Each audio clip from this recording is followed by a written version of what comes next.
한 선생님, BMW 타시네요? 경매 대박 나셨다며요?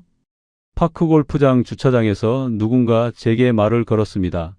BMW는 아니고 몇 년 된 소나타였지만 기분이 좋아 웃으며 대답했죠. 에이, 그냥 운 좋았습니다. 그때 그 사람이 명함을 건넸습니다. 정 실장 마이너스 부동산 경매 컨설팅이라고 적혀 있었죠. 다음엔 더 좋은 물건 소개해 드릴게요. 두 번째는 더 쉽습니다. 그 한마디가 달콤했습니다. 30년 넘게 교단에서 학생들을 가르치며 늘 조심스럽게 살았던 제가 단 한 번의 경매 성공으로 나도 할 수 있다고 착각했습니다. 결과는요? 퇴직금 전부와 평생 모은 재산을 날리고 두 채의 빌라 모두 경매로 넘어갔습니다. 지금부터 그 명함 한 장이 만든 악몽을 들려드리겠습니다. 시청 전 구독과 좋아요를 누르시면 로또에 당첨되는 행운이 올 수 있습니다. 그리고 지금 어디에서 시청하고 계신지 댓글로 남겨주세요. 여러분의 이야기도 듣고 싶습니다. 그럼 지금부터 시작되는 이야기 속으로 함께 들어가 볼까요? 저는 충청도의 한 중학교에서 30년 넘게 국어를 가르쳤습니다. 한도윤, 올해 63입니다. 아내와 저는 평생 월급쟁이로 살았죠. 큰딸 지민이는 금융회사에 다니고 있고요.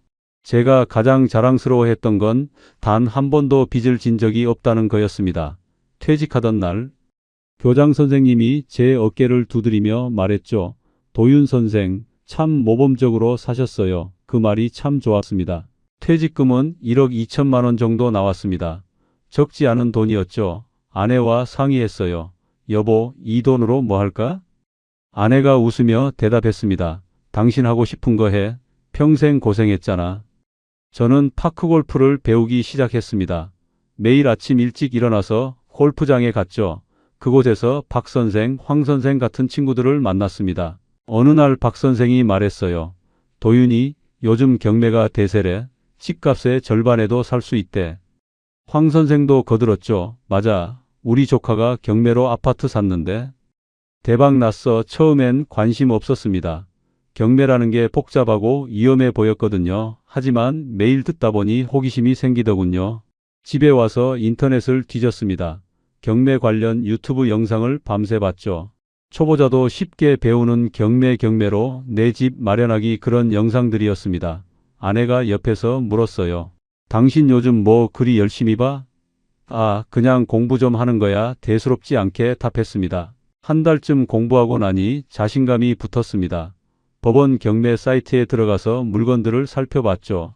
청주 근처에 괜찮은 빌라 하나가 눈에 들어왔습니다. 시세가 3억 정도인데 감정가가 2억 5천이었어요. 이거다 싶었습니다. 아내에게 조심스럽게 말을 꺼냈죠. 여보, 경매 하나 해볼까 생각 중이야. 아내가 깜짝 놀라며 물었습니다. 경매? 그게 뭔데? 빌라 하나? 낙찰받는 거야. 공부 좀 했어. 아내가 불안한 표정을 지었습니다. 위험하지 않아? 우리 퇴직금인데? 아니야. 제대로 공부했어. 걱정 마. 제 목소리엔 확신이 있었습니다. 지민이에게도 전화했습니다. 지민아, 아빠가 경매 하나 해볼까 하는데 어떻게 생각해? 지민이가 잠시 망설이더니 말했죠. 아빠 공부 많이 하셨어요? 경매는 함정이 많대요. 걱정 마. 아빠가 한 달 넘게 공부했어. 유튜브에서 경매 전문가들 강의 다 들었다. 지민이가 웃으며 답했습니다. 그래요. 아빠 판단 믿어요. 조심히 하세요. 첫 입찰일이 다가왔습니다. 법원에 가는 아침 가슴이 두근거렸죠. 아내가 넥타이를 메어주며 말했어요. 조심해서 다녀와. 응, 걱정 마. 법원 경매실에 들어서니 사람들이 가득했습니다. 입찰표를 작성하면서 손이 떨렸죠. 입찰가를 2억으로 썼습니다. 시세보다 1억이나 싼 가격이었어요.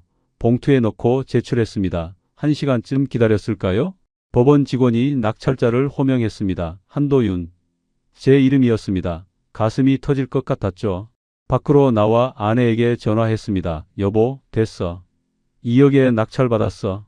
아내의 목소리가 떨렸습니다. 정말? 진짜로? 응, 진짜야. 1억을 아꼈어. 전화를 끊고 파크골프장으로 달려갔죠.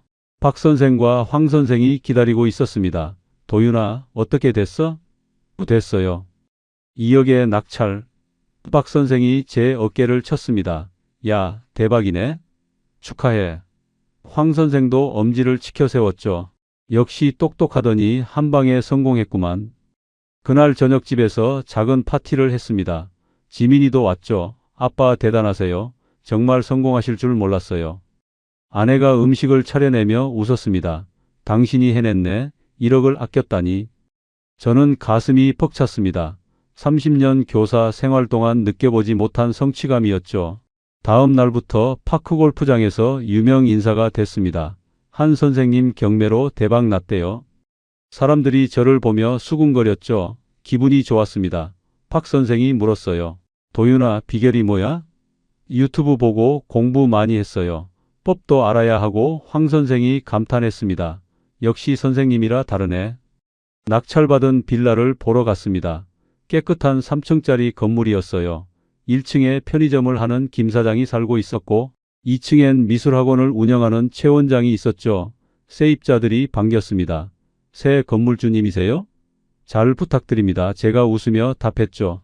저도 잘 부탁드립니다. 불편한 거 있으면 말씀하세요. 매달 월세가 들어오기 시작했습니다. 두 세입자한테서 합쳐서 150만 원 정도였어요. 아내가 통장을 보며 좋아했습니다. 여보, 이제 월세로 생활비 나오겠네. 그러게, 잘 됐지? 제 목소리엔 자부심이 묻어났습니다. 파크 골프장에서 친구들과 라운딩을 돌 때마다 기분이 좋았습니다. 사람들이 저를 보는 눈빛이 달랐거든요. 경매 고수 한 번에 성공한 사람. 그런 평가들이 달콤했죠. 박 선생이 물었습니다. 도윤아, 다음엔 뭐 할 거야?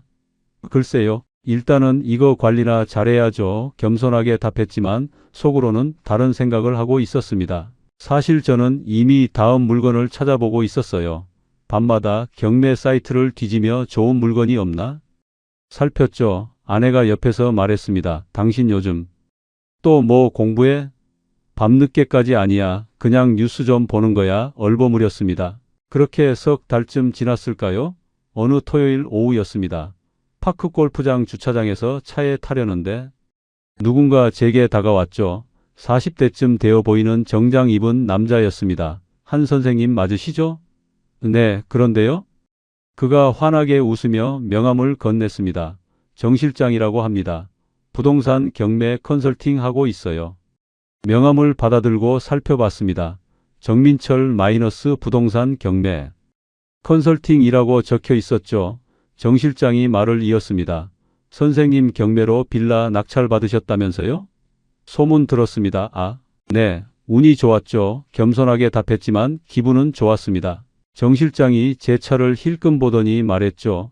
BMW 타시네요? 경매 대박 나셨나 봐요. BMW는 아니고 몇 년 된 소나타였지만 정정하지 않았습니다. 에이, 그냥 운 좋았어요.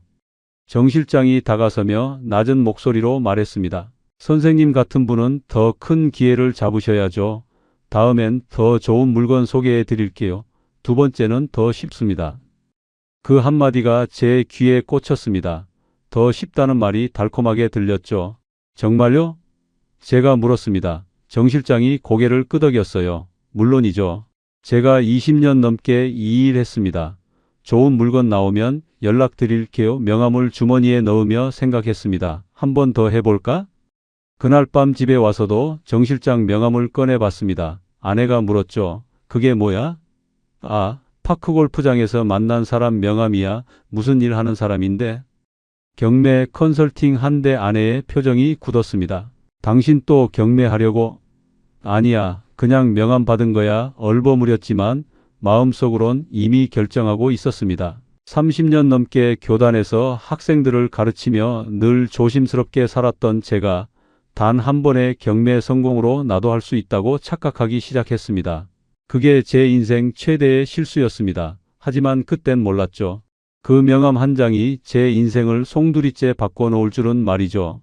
며칠 후 정 실장에게서 전화가 왔습니다. 한 선생님, 좋은 물건 나왔습니다. 한번 보실래요? 가슴이 두근거렸죠. 어떤 물건인데요? 청주 외곽 쪽인데 빌라예요. 시세 4억짜리인데 감정가가 2억 8천입니다. 귀가 솔깃했습니다. 그럼 또 1억 넘게 아낄 수 있겠네요? 그렇죠. 선생님 같은 분한테 딱 맞는 물건입니다. 정 실장이 만나자고 했습니다. 토요일 오후 시내 카페에서 만났죠. 정 실장은 노트북을 펼쳐놓고 자료를 보여줬습니다. 보세요. 이 물건 정말 좋습니다. 입지도 괜찮고 세입자도 안정적이에요. 화면엔 깨끗한 빌라 사진이 보였습니다. 그런데 왜 이렇게 싸요? 제가 물었죠. 정 실장이 웃으며 답했습니다. 원래 주인이 급하게 처분하려는 거예요. 그래서 가격이 낮게 나온 겁니다. 법적 문제는 없고요. 물론이죠. 제가 다 확인했습니다. 선생님 첫 번째 물건도 잘 낙찰받으셨잖아요. 이번엔 제가 도와드릴게요. 그 말이 믿음직하게 들렸습니다. 컨설팅 비용은 얼마예요? 제가 조심스럽게 물었습니다. 정 실장이 잠시 생각하더니 말했죠. 보통은 500만 원인데요. 선생님은 300만 원만 주세요. 제가 봤을 때 선생님은 장기 고객이 되실 분 같아서요. 300만 원 적지 않은 돈이었습니다. 하지만 1억을 아낄 수 있다면 충분히 투자할 만했죠. 생각 좀 해보고 연락드릴게요. 제가 말했습니다. 정 실장이 명함을 하나 더 꺼내며 말했어요. 너무 오래 생각하지 마세요. 이런 물건은 금방 나갑니다. 다른 분들도 관심 많거든요. 그 말에 조급해졌습니다. 그럼 언제까지 결정해야 하나요? 이번 주 안으로요. 입찰일이 다음 달이거든요. 집에 와서 아내에게 말했습니다. 여보, 좋은 물건 하나 더 나왔어. 아내가 설거지를 멈추고 돌아봤죠. 또? 지금 있는 것도 관리하기 바쁜데. 이번엔 더 좋은 거야. 4억짜리를 2억 8천에 살 수 있대. 아내의 표정이 어두워졌습니다. 당신 너무 욕심내는 거 아냐? 욕심이 아니야. 기회야. 제 목소리가 높아졌습니다. 첫 번째 때도 당신 반대했잖아. 그런데 성공했어. 아내가 한숨을 쉬었죠. 그건 운이 좋았던 거야. 매번 그럴 순 없어. 왜 매번 안 돼? 나 공부 많이 했어. 이젠 전문가도 도와준다고. 아내가 고개를 저었습니다. 난 불안해. 퇴직금 다 날릴까봐. 다음 날 파크골프장에 갔습니다. 박 선생과 황 선생이 기다리고 있었죠. 도윤아, 요즘 표정 좋은데? 박 선생이 물었습니다. 좋은 물건 하나 더 나왔어요. 또 경매야? 황 선생이 놀라며 말했죠. 그래요. 이번엔 더 큰 거예요. 제가 자랑스럽게 답했습니다. 박 선생이 심각한 표정을 지었습니다. 도윤아, 조심해. 경매가 그렇게 쉬운 게 아니야. 왜요? 저 한 번 성공했잖아요. 한 번 성공했다고 계속 되는 건 아냐. 함정도 많고. 황 선생도 거들었죠. 맞아. 우리 조카도 두 번째는 실패했어. 법적 문제 있는 물건이었대. 그 말이 귀에 거슬렸습니다. 저는 전문가한테 컨설팅 받을 거예요. 괜찮아요, 전문가? 누군데? 박 선생이 물었죠. 정 실장이라고 20년 경력이래요. 황 선생이 고개를 저었습니다. 도윤아, 그 사람 믿어도 돼?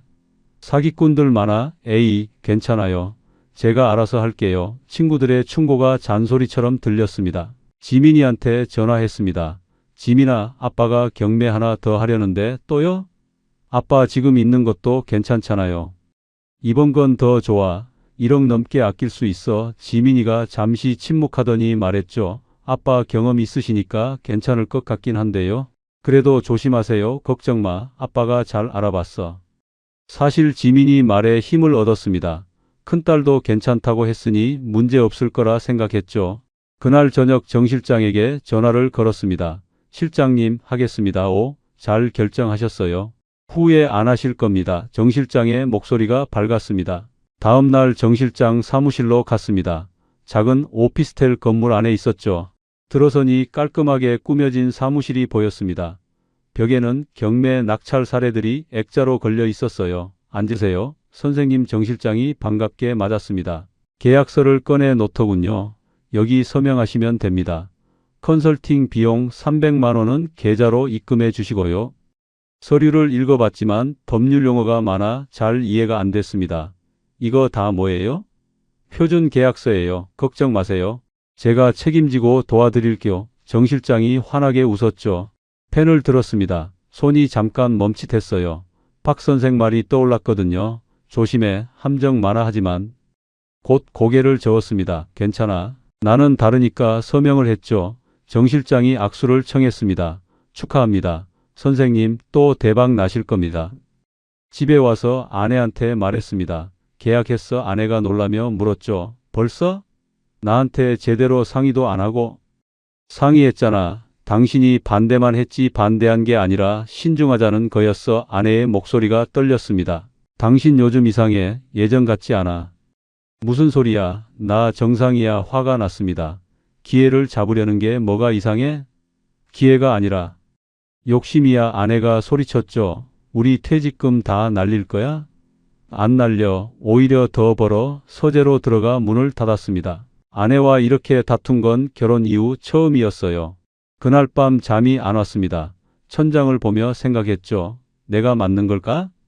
하지만 곧 고개를 저었습니다. 첫 번째도 성공했어.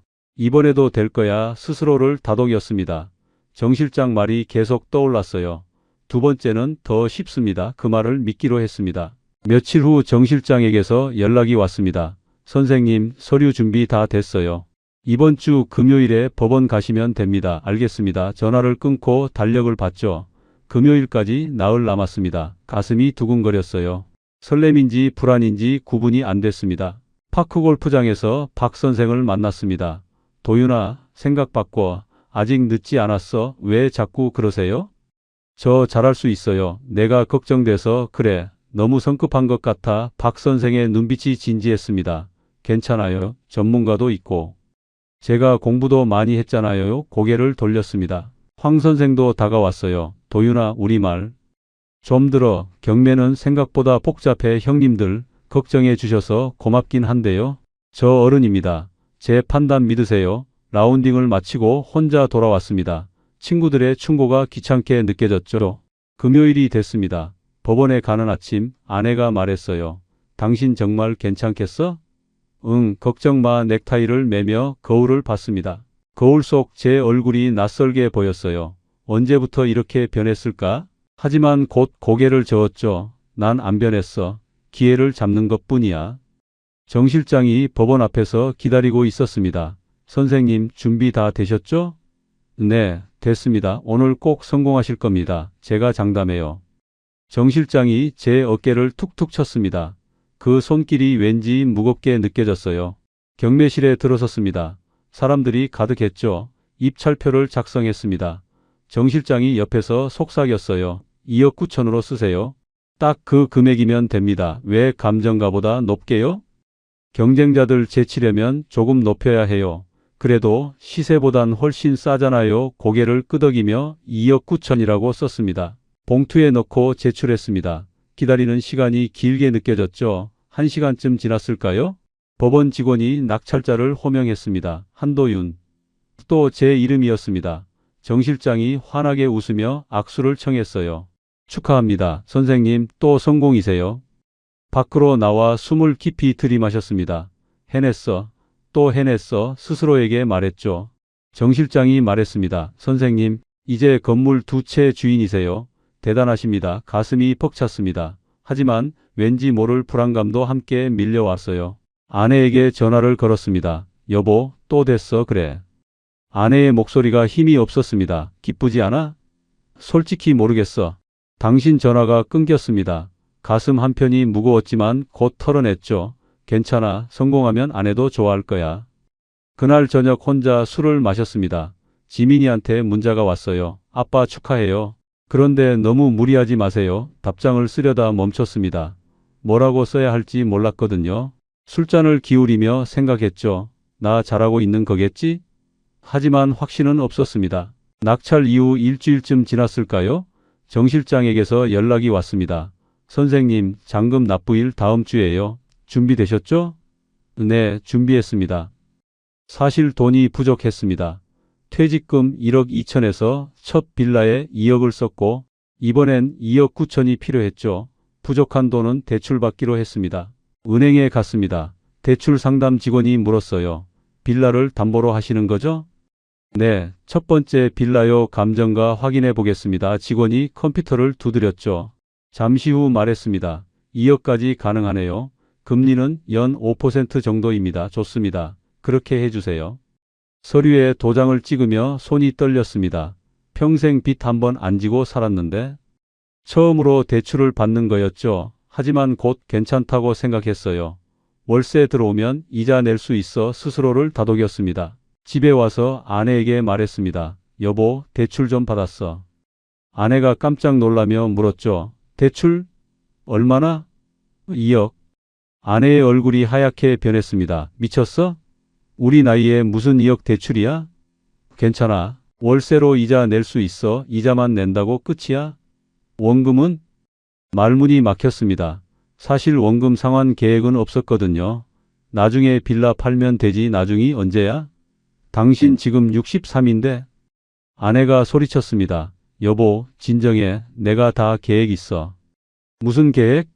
말해봐. 대답할 수 없었습니다. 정말 계획이 없었으니까요. 잔금 납부일이 왔습니다. 법원에서 서류를 받았죠. 정 실장이 함께 있었습니다. 축하합니다. 선생님, 이제 건물 2채 주인이세요. 등기부등본을 받아들고 봤어요. 한도윤 제 이름이 적혀 있었습니다. 뿌듯했지만 한편으론 무거웠죠. 새로 낙찰받은 빌라를 보러 갔습니다. 정 실장이 안내했어요. 여기 1층은 편의점, 2층은 미용실입니다. 세입자들 계약은 어떻게 돼요?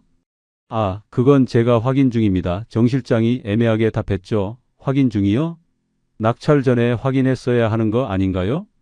걱정 마세요. 곧 정리해 드릴게요. 정 실장이 웃으며 말했습니다. 뭔가 찝찝했지만 넘어갔어요. 건물 앞에 서서 위를 올려다봤습니다. 3층짜리 낡은 빌라였죠. 생각보다 오래돼 보였습니다. 리모델링 필요하겠는데요? 아, 그 정도는 아닙니다. 약간 손볼 곳만 있어요. 1층 편의점으로 들어갔습니다. 50대쯤 되어 보이는 남자가 계산대에 앉아 있었어요. 안녕하세요. 새 건물주입니다. 남자가 저를 보더니 고개를 끄덕였죠. 아, 그러세요. 표정이 별로 반갑지 않았습니다. 혹시 계약서 볼 수 있을까요? 계약서요? 저 여기 10년 넘게 있었는데요. 정 실장이 끼어들었습니다. 나중에 정리하시죠. 오늘은 인사만 하시고 뭔가 이상했지만 물러섰어요. 2층 미용실도 똑같았습니다. 40대 여자 원장이 차갑게 맞았죠. 계약 기간 아직 2년 남았어요. 아시죠? 네, 알고 있습니다. 거짓말이었습니다. 전혀 몰랐거든요. 밖으로 나와 정 실장에게 물었습니다. 세입자들 분위기가 왜 저래요? 원래 그래요. 건물주 바뀌면 불안해하거든요. 시간 지나면 괜찮아집니다. 정 실장의 설명이 그럴듯하게 들렸죠. 알겠습니다. 고개를 끄덕였지만 마음은 편치 않았습니다. 집에 와서 아내에게 말했습니다. 빌라 보고 왔어. 어때? 괜찮아. 세입자들도 있고 정말? 아내가 의심스러운 표정을 지었죠. 응, 1층은 편의점, 2층은 미용실이야. 월세는 얼마나 들어와? 그건 정 실장이 확인 중이래. 아내의 표정이 굳었습니다. 확인 중? 낙찰받기 전에 확인했어야 하는 거 아냐? 그래도 괜찮을 거야. 당신 정말 이상해. 요즘 아내가 한숨을 쉬었죠. 말다툼하기 싫어서 방으로 들어갔습니다. 며칠 후 정 실장에게서 문자가 왔습니다. 선생님, 세입자 문제 있습니다. 전화 주세요. 가슴이 철렁했죠. 전화를 걸었어요. 무슨 문제예요? 1층 편의점 사장이 보증금 돌려달라고 합니다. 왜요? 계약 기간 남았잖아요. 그게 원래 주인이 보증금을 안 돌려줬대요. 그래서 선생님한테 받으려는 겁니다. 얼마예요? 5천만 원입니다. 머리가 하얗게 변했죠. 5천만 원요? 제가 왜 그걸 줘요? 법적으로 새 소유주가 책임져야 합니다. 정 실장의 목소리가 무거웠습니다. 그럼 2층은요? 2층도 마찬가지입니다. 4천만 원이요. 합쳐서 9천만 원이라고요? 목소리가 떨렸습니다. 제가 그걸 어떻게 마련해요? 선생님, 진정하세요. 방법이 있습니다. 무슨 방법? 첫 번째 빌라를 더 담보로 잡으면 됩니다. 전화를 끊고 주저앉았습니다. 세상이 무너지는 것 같았죠. 9천만 원, 어마어마한 돈이었습니다. 아내한테 차마 말할 수가 없었어요. 서재에 틀어박혀 밤새 고민했습니다. 어떻게 하지 머리를 쥐어뜯었죠. 다음 날 아침 지민이한테 전화했습니다. 지민아, 아빠가 좀 곤란한 상황이야. 무슨 일이에요? 세입자 보증금 문제가 생겼어. 상황을 설명했죠. 지민이가 한숨을 쉬었습니다. 아빠, 그거 낙찰 전에 확인했어야죠. 나도 알아. 그런데 정 실장이 뭐래요? 더 담보 잡으래. 지민이가 잠시 침묵하더니 말했어요. 아빠 그러지 마세요. 위험해요. 그럼 어떻게? 법적으로 내가 줘야 한데 법률 상담 받아보세요. 방법이 있을 거예요. 알았어. 전화를 끊었지만 막막했습니다. 파크 골프장에 갔습니다. 박 선생이 제 얼굴을 보더니 물었어요. 도윤아, 무슨 일 있어? 안색이 안 좋은데? 아니에요. 괜찮아요. 거짓말하지 마. 뭔가 있지? 박 선생이 다그쳤습니다. 결국 털어놨죠. 세입자 보증금 문제가 생겼어요. 그거 봐. 내가 뭘 했어? 박 선생이 한숨을 쉬었습니다. 조심하라고 했잖아. 이제 와서 그런 말 해봤자. 도윤아, 그 정 실장이란 사람 조심해. 나쁜 소문 들었어. 무슨 소문이요? 사기꾼이래. 좋은 물건이라고 속이고 문제 있는 거 팔아먹는데. 가슴이 철렁했습니다. 정말요? 응, 우리 친구한테 들었어. 피해자 많대. 다리에 힘이 풀렸죠. 벤치에 주저앉았습니다. 나 완전히 속은 거네요. 지금이라도 법률 상담 받아봐. 박 선생이 제 어깨를 두드렸습니다. 집으로 돌아왔습니다. 아내가 물었어요. 당신 요즘 왜 그래? 얼굴이 왜 그래? 아무것도 아니야. 거짓말하지 마. 무슨 일 있지? 아내가 다가왔습니다. 더 이상 숨길 수 없었죠. 세입자 보증금 9천만 원 줘야 해. 아내의 얼굴이 창백해졌습니다. 9천만 원? 그게 무슨 소리야? 낙찰받기 전 주인이 안 줬대. 그래서 내가 줘야 한대. 미쳤어? 그걸 어떻게 마련해? 아내가 소리쳤죠. 정 실장이 첫 번째 빌라 더 담보 잡으래. 절대 안 돼. 아내가 제 손을 잡았습니다. 당신 정신 차려. 이러다 다 잃어. 눈물이 그렁그렁했죠. 여보, 미안해. 미안하다고 해결돼. 당신 왜 내 말 안 들었어? 대답할 수 없었습니다. 정말 후회가 밀려왔거든요. 그날 밤 잠을 이룰 수 없었습니다. 천장을 보며 생각했죠. 내가 뭘 한 거지?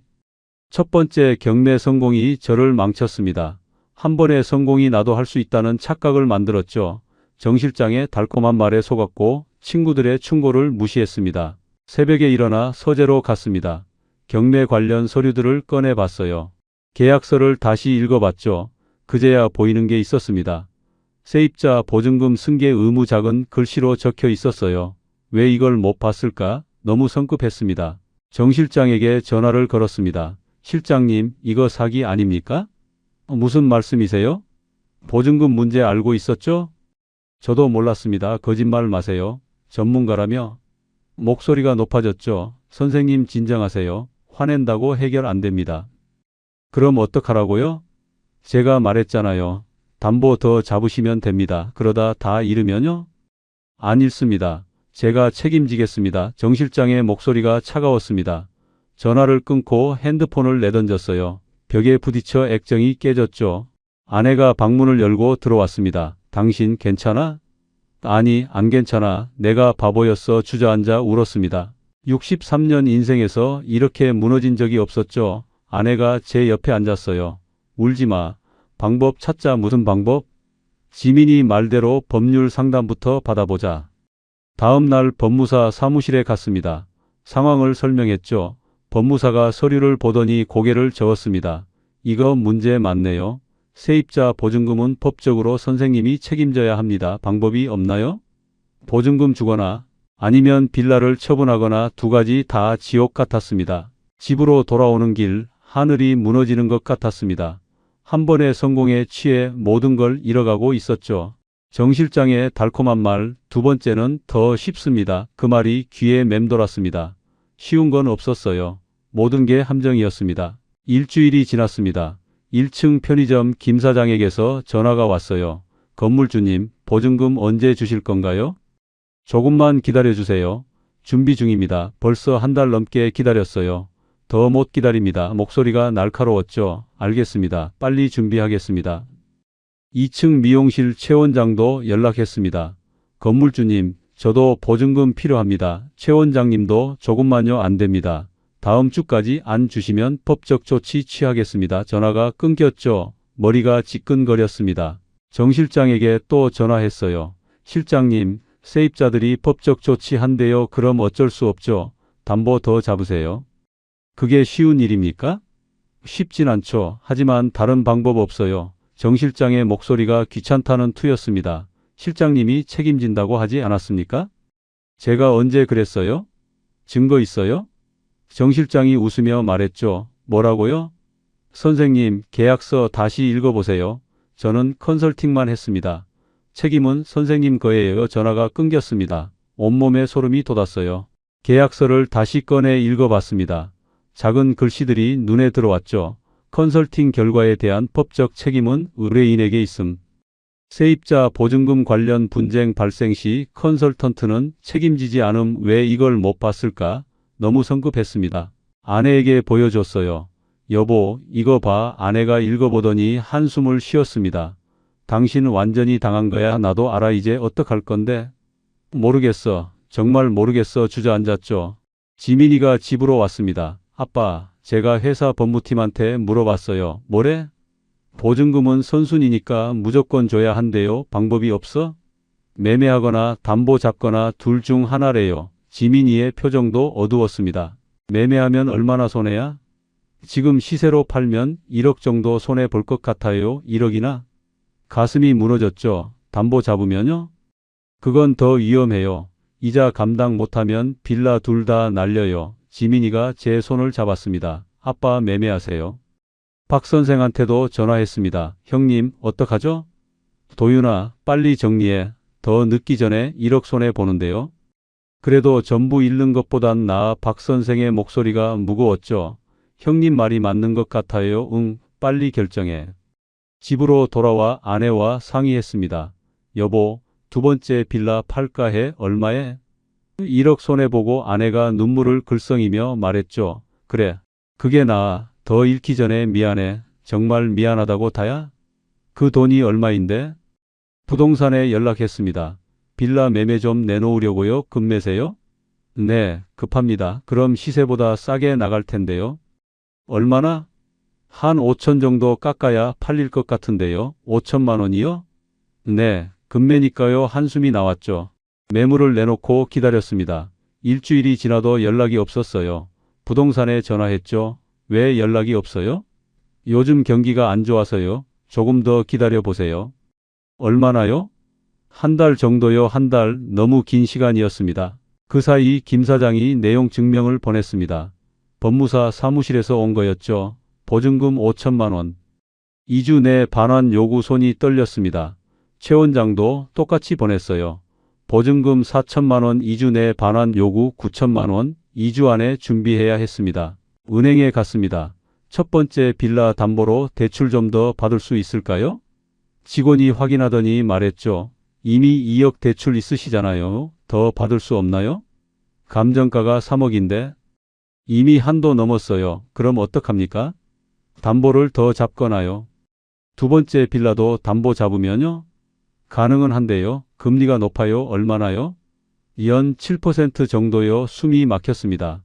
그럼 이자가 9월 100만 원 넘게 나올 거예요. 월세 수입은 150만 원인데. 그럼 힘드시겠네요.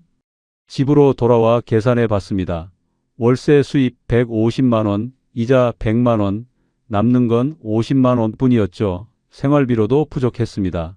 게다가 원금 상환은 언제 할 건지 막막했어요. 아내와 지민이를 불렀습니다. 우리 진지하게 얘기 좀 하자. 무슨 얘기? 아내가 물었죠. 두 빌라 다 담보 잡아서 보증금 주거나 아니면 매매하거나 매매하면 얼마나 손해? 지금 계산하면 1억 5천 정도. 지민이가 깜짝 놀랐습니다. 1억 5천이요? 처음엔 1억이라고 하지 않았어요? 부동산에서 더 깎아야 한대 아빠. 지민이가 눈물을 글썽였죠. 담보 잡으면요? 이자만 월 100만 원. 아내가 한숨을 쉬었습니다. 그럼 우리 생활비는? 셋이 밤새 고민했습니다. 결론은 나지 않았죠. 새벽 3시쯤 지민이가 말했어요. 아빠 일단 담보 잡아서 버텨보세요. 그 사이 빌라 팔리면 정리하고 그게 나을까? 지금 당장 매매하면 너무 손해예요. 지민이 말이 맞았습니다. 다음 날 은행에 갔습니다. 두 번째 빌라도 담보로 대출 신청합니다. 금리 높은 거 아시죠? 네, 알아요. 서류를 작성했죠. 손이 떨렸습니다. 평생 빚 없이 살았는데 이제 4억 넘는 빚을 지게 됐습니다. 대출금이 나왔습니다. 김 사장한테 5천만 원을 줬어요. 늦어서 죄송합니다. 뭐 됐습니다. 그래도 받아서 다행이네요. 김 사장이 돈을 세더니 나갔죠. 최 원장한테도 4천만 원을 줬습니다. 감사합니다. 건물주님 인사는 받았지만 마음은 무거웠어요. 집으로 돌아와 통장을 봤습니다. 잔액이 거의 없었죠. 퇴직금 1억 2천만 원 다 어디 갔을까? 빌라 2채에 묶여 있었습니다. 그리고 4억 넘는 빚, 월 이자 100만 원 넘게. 어떻게 살아야 할까요? 아내가 옆에 앉았습니다. 이제 어떡할 거야? 모르겠어. 정말 당신 왜 내 말 안 들었어? 아내가 울기 시작했죠. 미안해, 여보. 내가 잘못했어. 미안하다고 다야. 내가 다 해결할게. 어떻게? 대답할 수 없었습니다. 방법이 없었거든요. 빌라는 팔리지 않고 이자는 매달 나가고 생활비는 부족하고 모든 게 꼬여가고 있었습니다. 정 실장의 말이 떠올랐어요.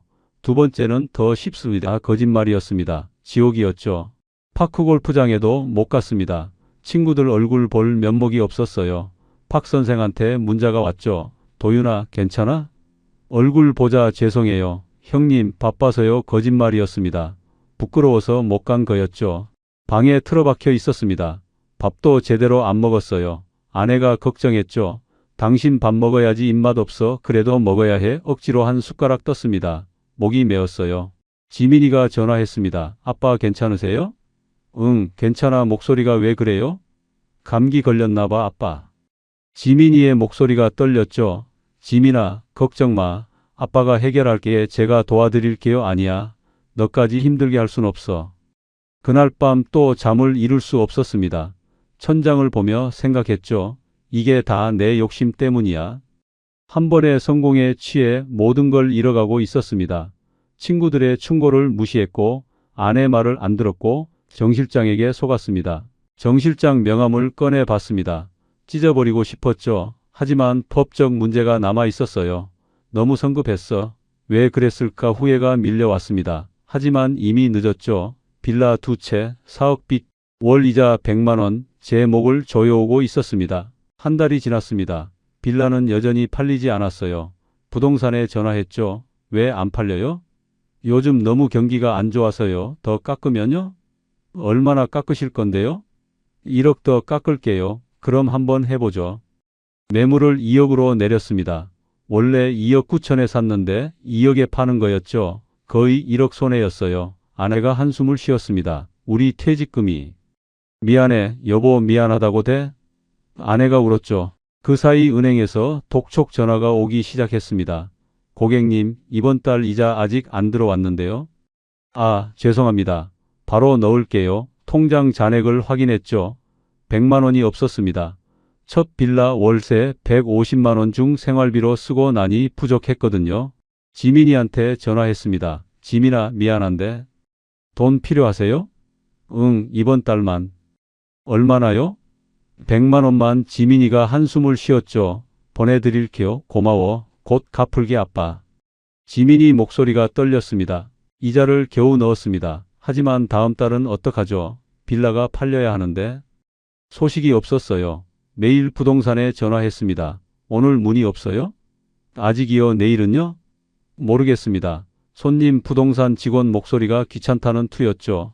어느 날 정 실장에게서 문자가 왔습니다. 선생님, 들었습니다. 힘드시죠?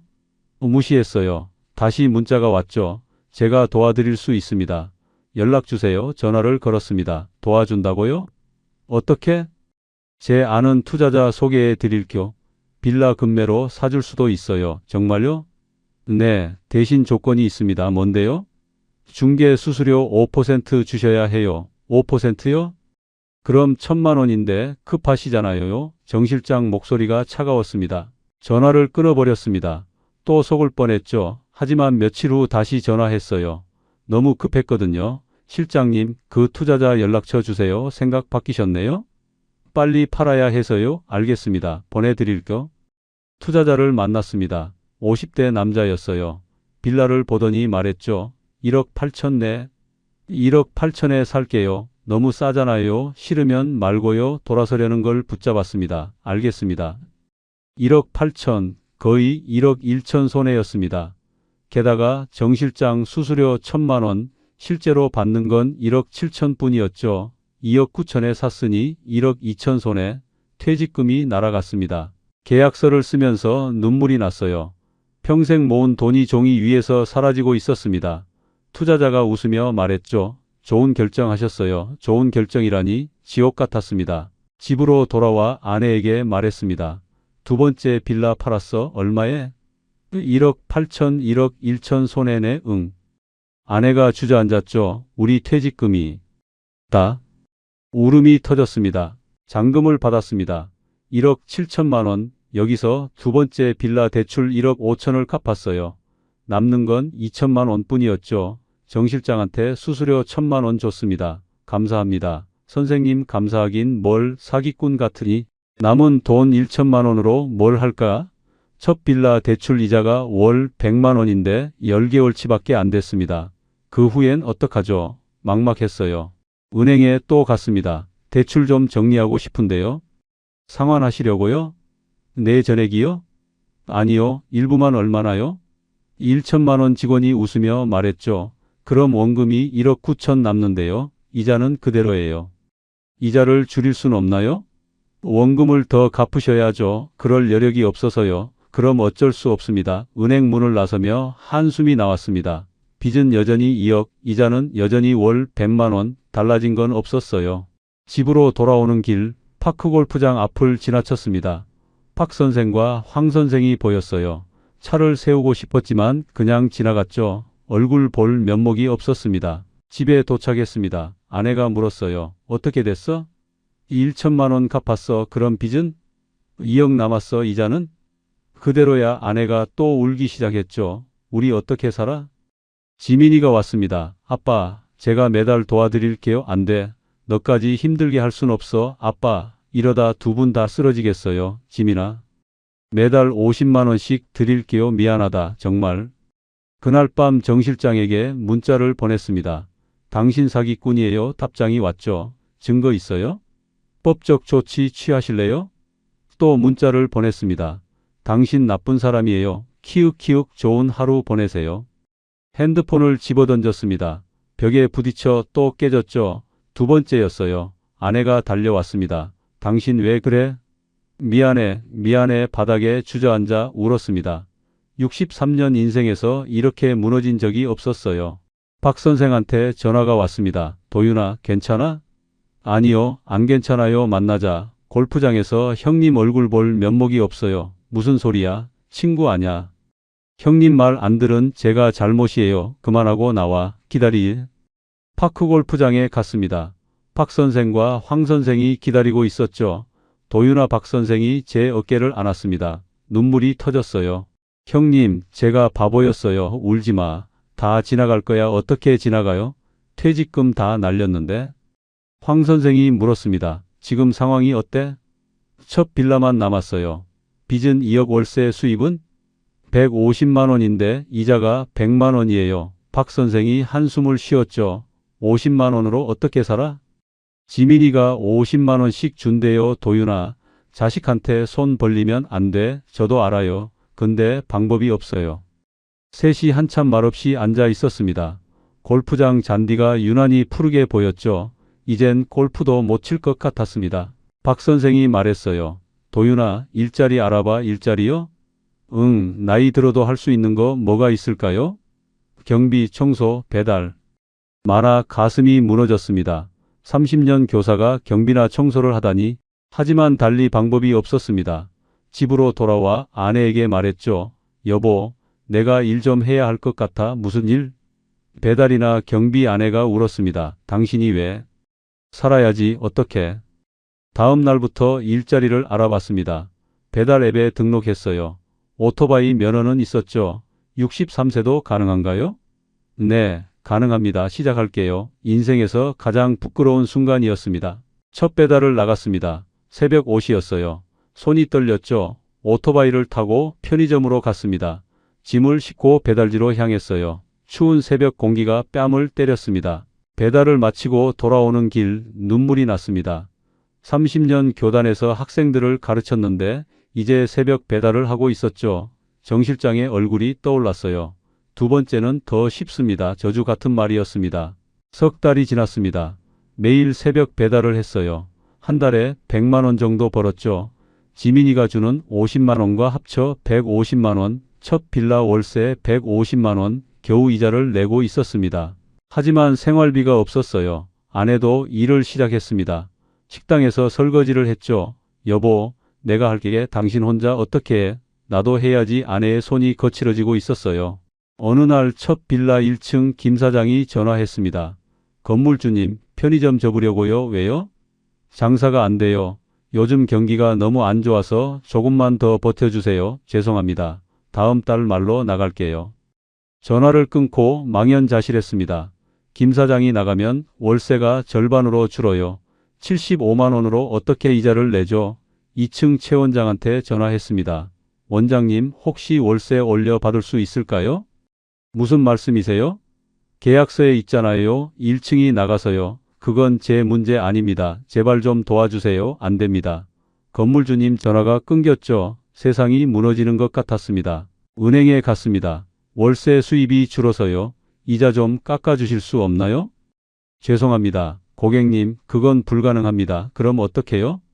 상환하시거나 연체하시거나 3개월 연체 시 경매 진행됩니다. 다리에 힘이 풀렸습니다. 경매, 그 단어가 귀에 꽂혔죠. 제가 시작했던 그 경매로 모든 게 끝나는 겁니다. 알겠습니다. 은행을 나서며 하늘을 올려다봤어요. 구름 한 점 없는 파란 하늘이 잔인하게 느껴졌습니다. 김 사장이 나갔습니다. 1층이 텅 비었어요. 새 세입자를 구해야 했죠. 부동산에 연락했습니다. 1층 임대 좀 내놓으려고요. 요즘 너무 안 나가요. 그래도 해봐야죠. 월세 얼마로 하실 건데요? 80만 원 너무 비싼데요? 그럼 얼마요? 60만 원 정도. 한숨이 나왔습니다. 한 달이 지나도 세입자가 안 들어왔어요. 월세는 75만 원뿐, 이자는 100만 원, 25만 원이 부족했죠. 지민이한테 더 달라고 할 수 없었습니다. 배달을 더 뛰었어요. 하루에 12시간씩 일했습니다. 몸이 안 좋아지기 시작했어요. 허리가 아팠죠. 병원에 갔습니다. 디스크입니다. 무리하시면 안 돼요. 일을 해야 해서요. 그러다 못 걷게 됩니다. 의사가 심각하게 말했죠. 알겠습니다. 하지만 쉴 수 없었습니다. 어느 날 배달 중에 넘어졌습니다. 오토바이가 미끄러졌어요. 무릎이 까졌죠. 피가 흘렀습니다. 아저씨 괜찮으세요? 누군가 달려왔어요. 네, 괜찮아요. 일어나려는데 다리에 힘이 없었습니다. 119가 왔습니다. 병원으로 실려갔어요. 골절은 아니고 타박상입니다. 일주일 쉬세요. 일주일은 너무 길어요. 안 쉬면 더 악화됩니다. 집으로 돌아왔습니다. 아내가 놀라며 달려왔죠. 어떻게 그랬어? 오토바이가 미끄러졌어. 일 그만둬. 당신 안 돼. 돈 벌어야지. 이러다 죽겠어. 아내가 울었습니다. 여보, 미안해. 미안하다고 다야? 똑같은 대화가 반복됐습니다. 일주일 후 다시 일을 시작했습니다.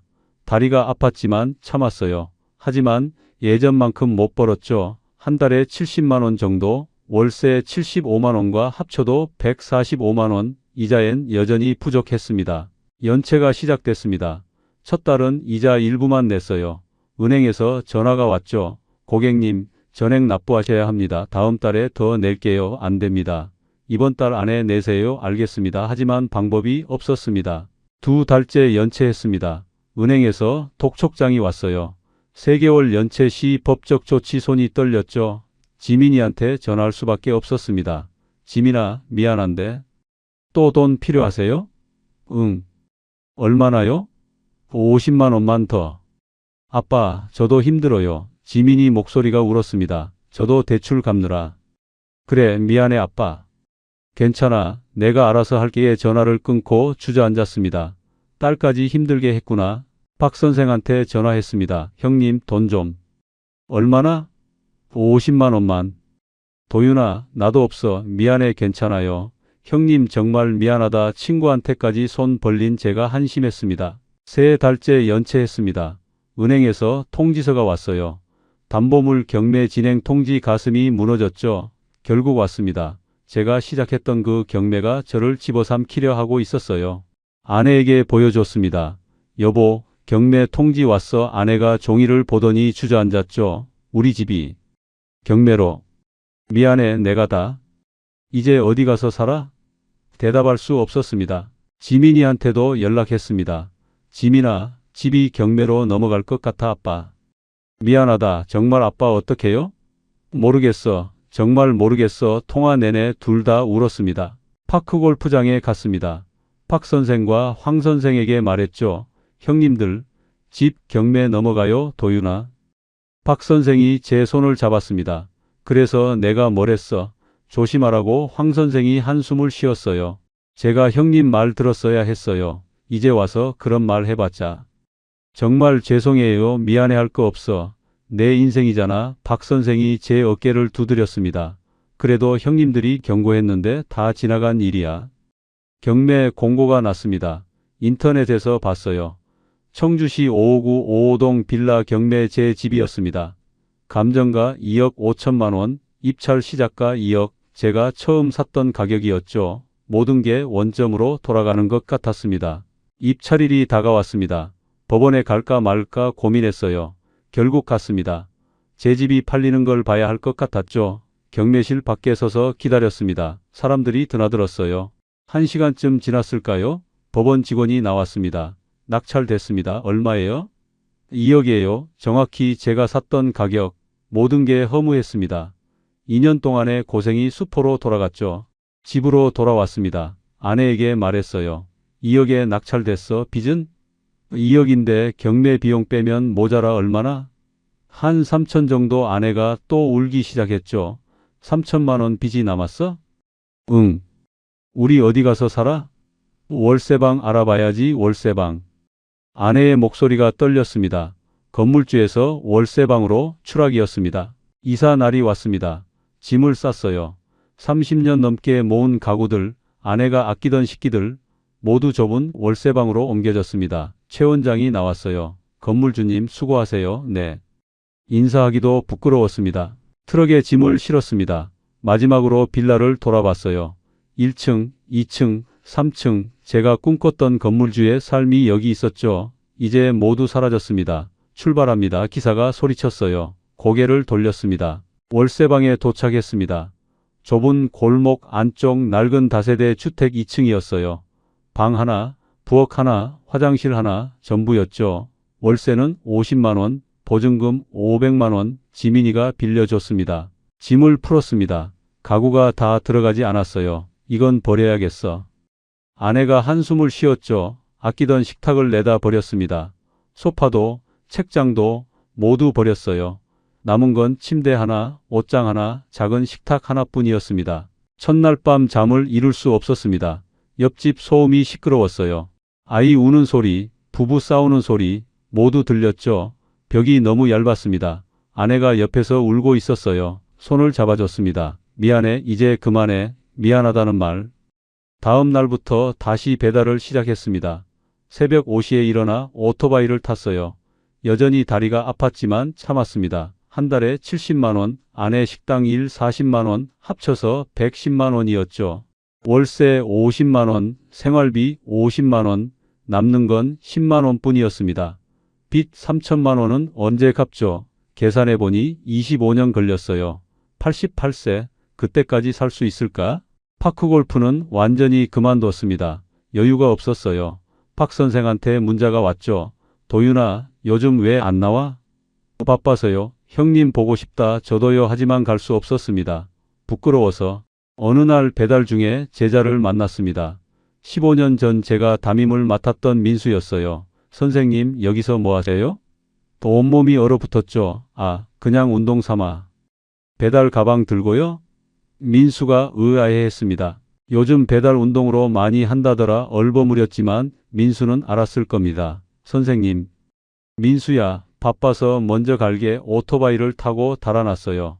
뒤돌아보지 않았습니다.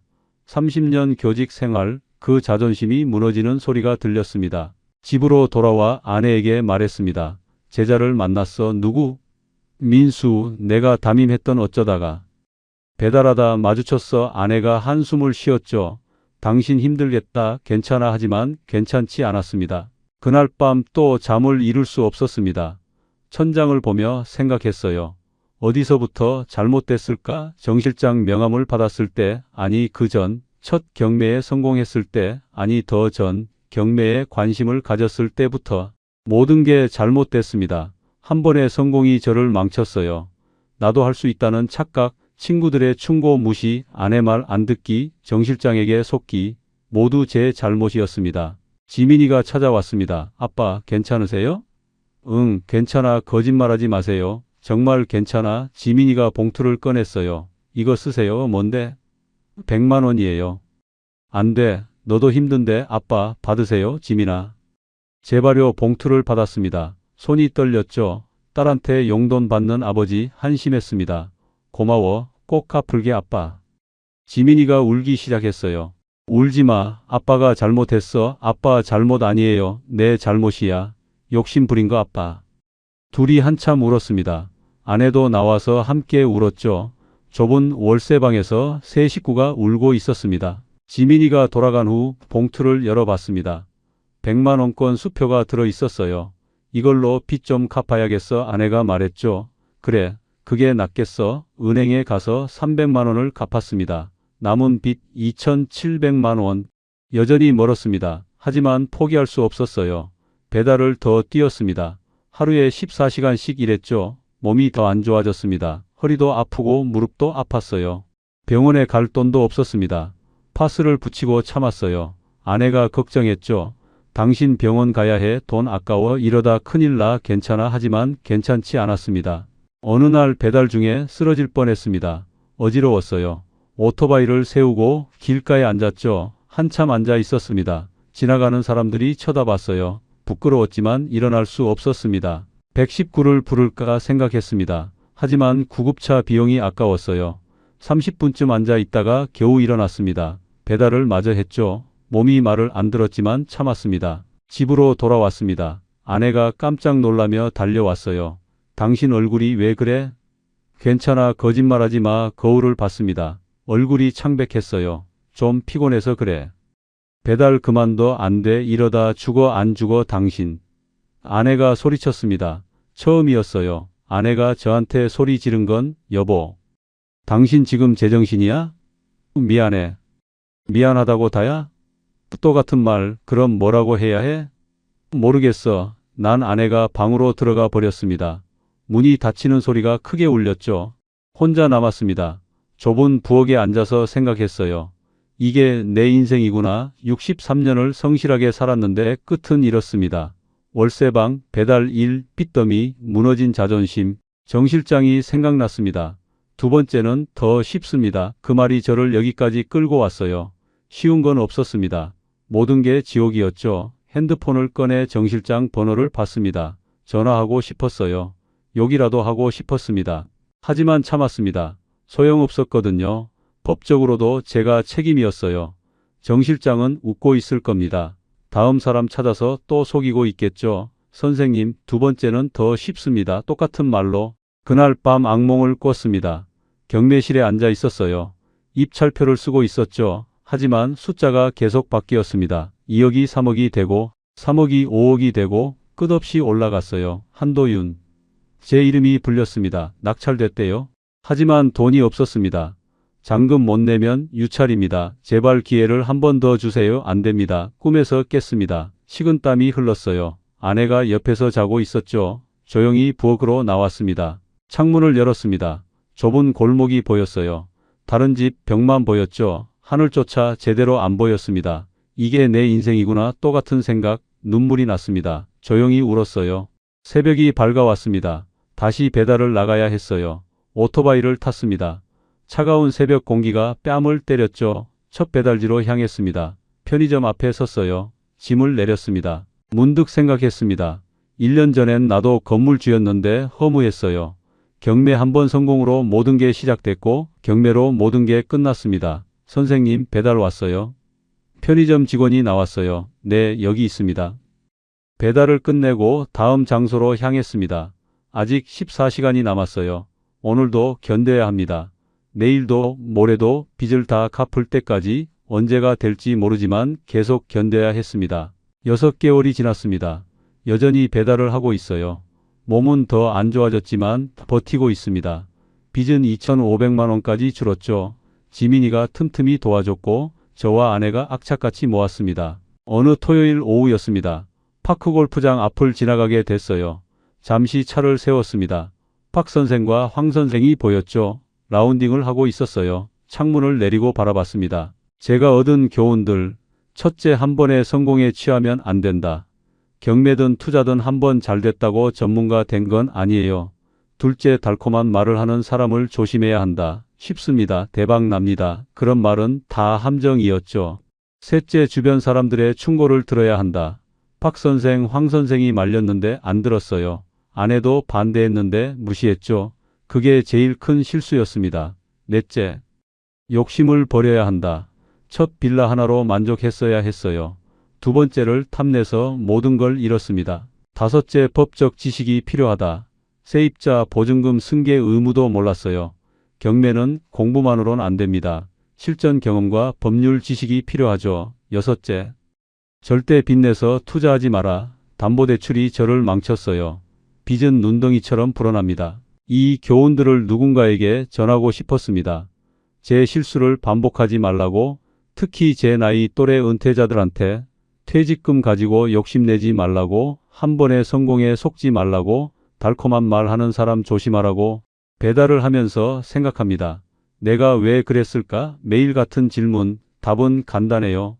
욕심 때문이었습니다. 한 번 성공했으니 또 할 수 있다는 자만심, 쉽게 돈 벌 수 있다는 환상, 모두 제 잘못이었습니다. 정 실장을 원망하지 않습니다.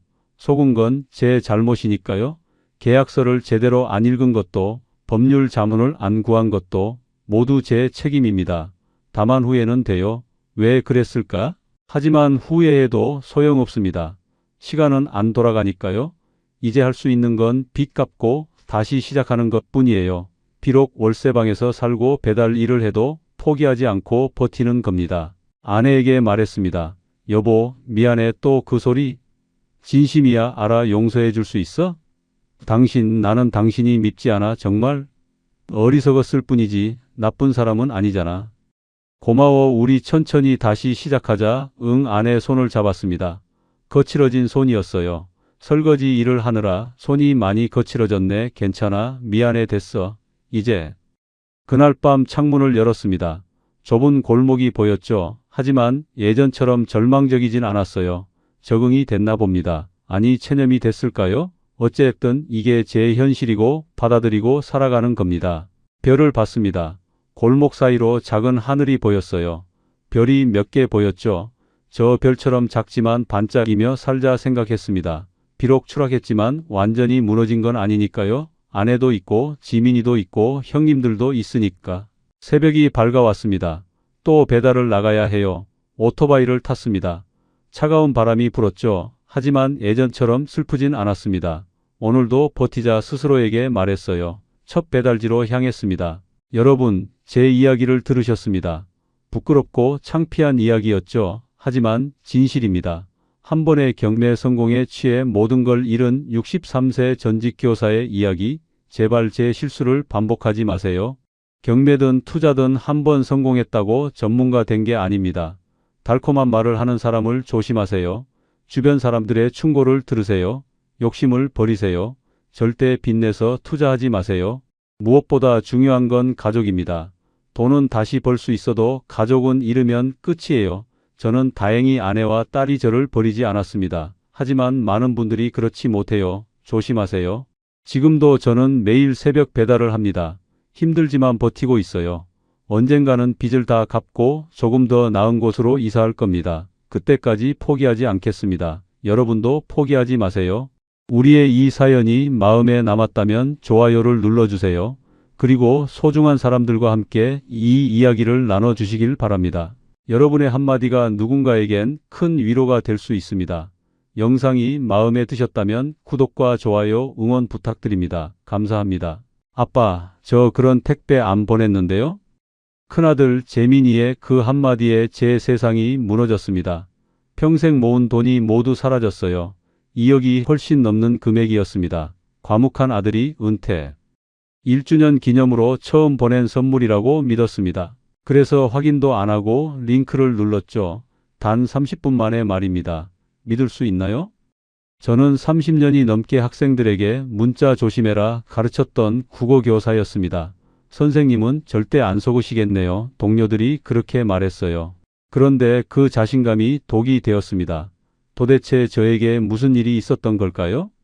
지금부터 그 은퇴 기념일의 악몽을 들려드리겠습니다. 시청 전 구독과 좋아요를 누르시면 로또에 당첨되는 행운이 올 수 있습니다. 그리고 지금 어디에서 시청하고 계신지 댓글로 남겨주세요. 여러분의 이야기도 듣고 싶습니다. 그럼 지금부터 시작되는 이야기 속으로 함께 들어가 볼까요? 안녕하세요. 저는 충청 지역에 사는 윤상철입니다. 정년 퇴임 후 교단을 떠난 지 벌써 1년이 되었습니다. 제 일상은 시계추처럼 규칙적이었습니다. 새벽 6시면 어김없이 눈이 떠지고 창문 너머로 불어오는 맑은 공기를 마시며 차 한 잔으로 아침을 시작합니다.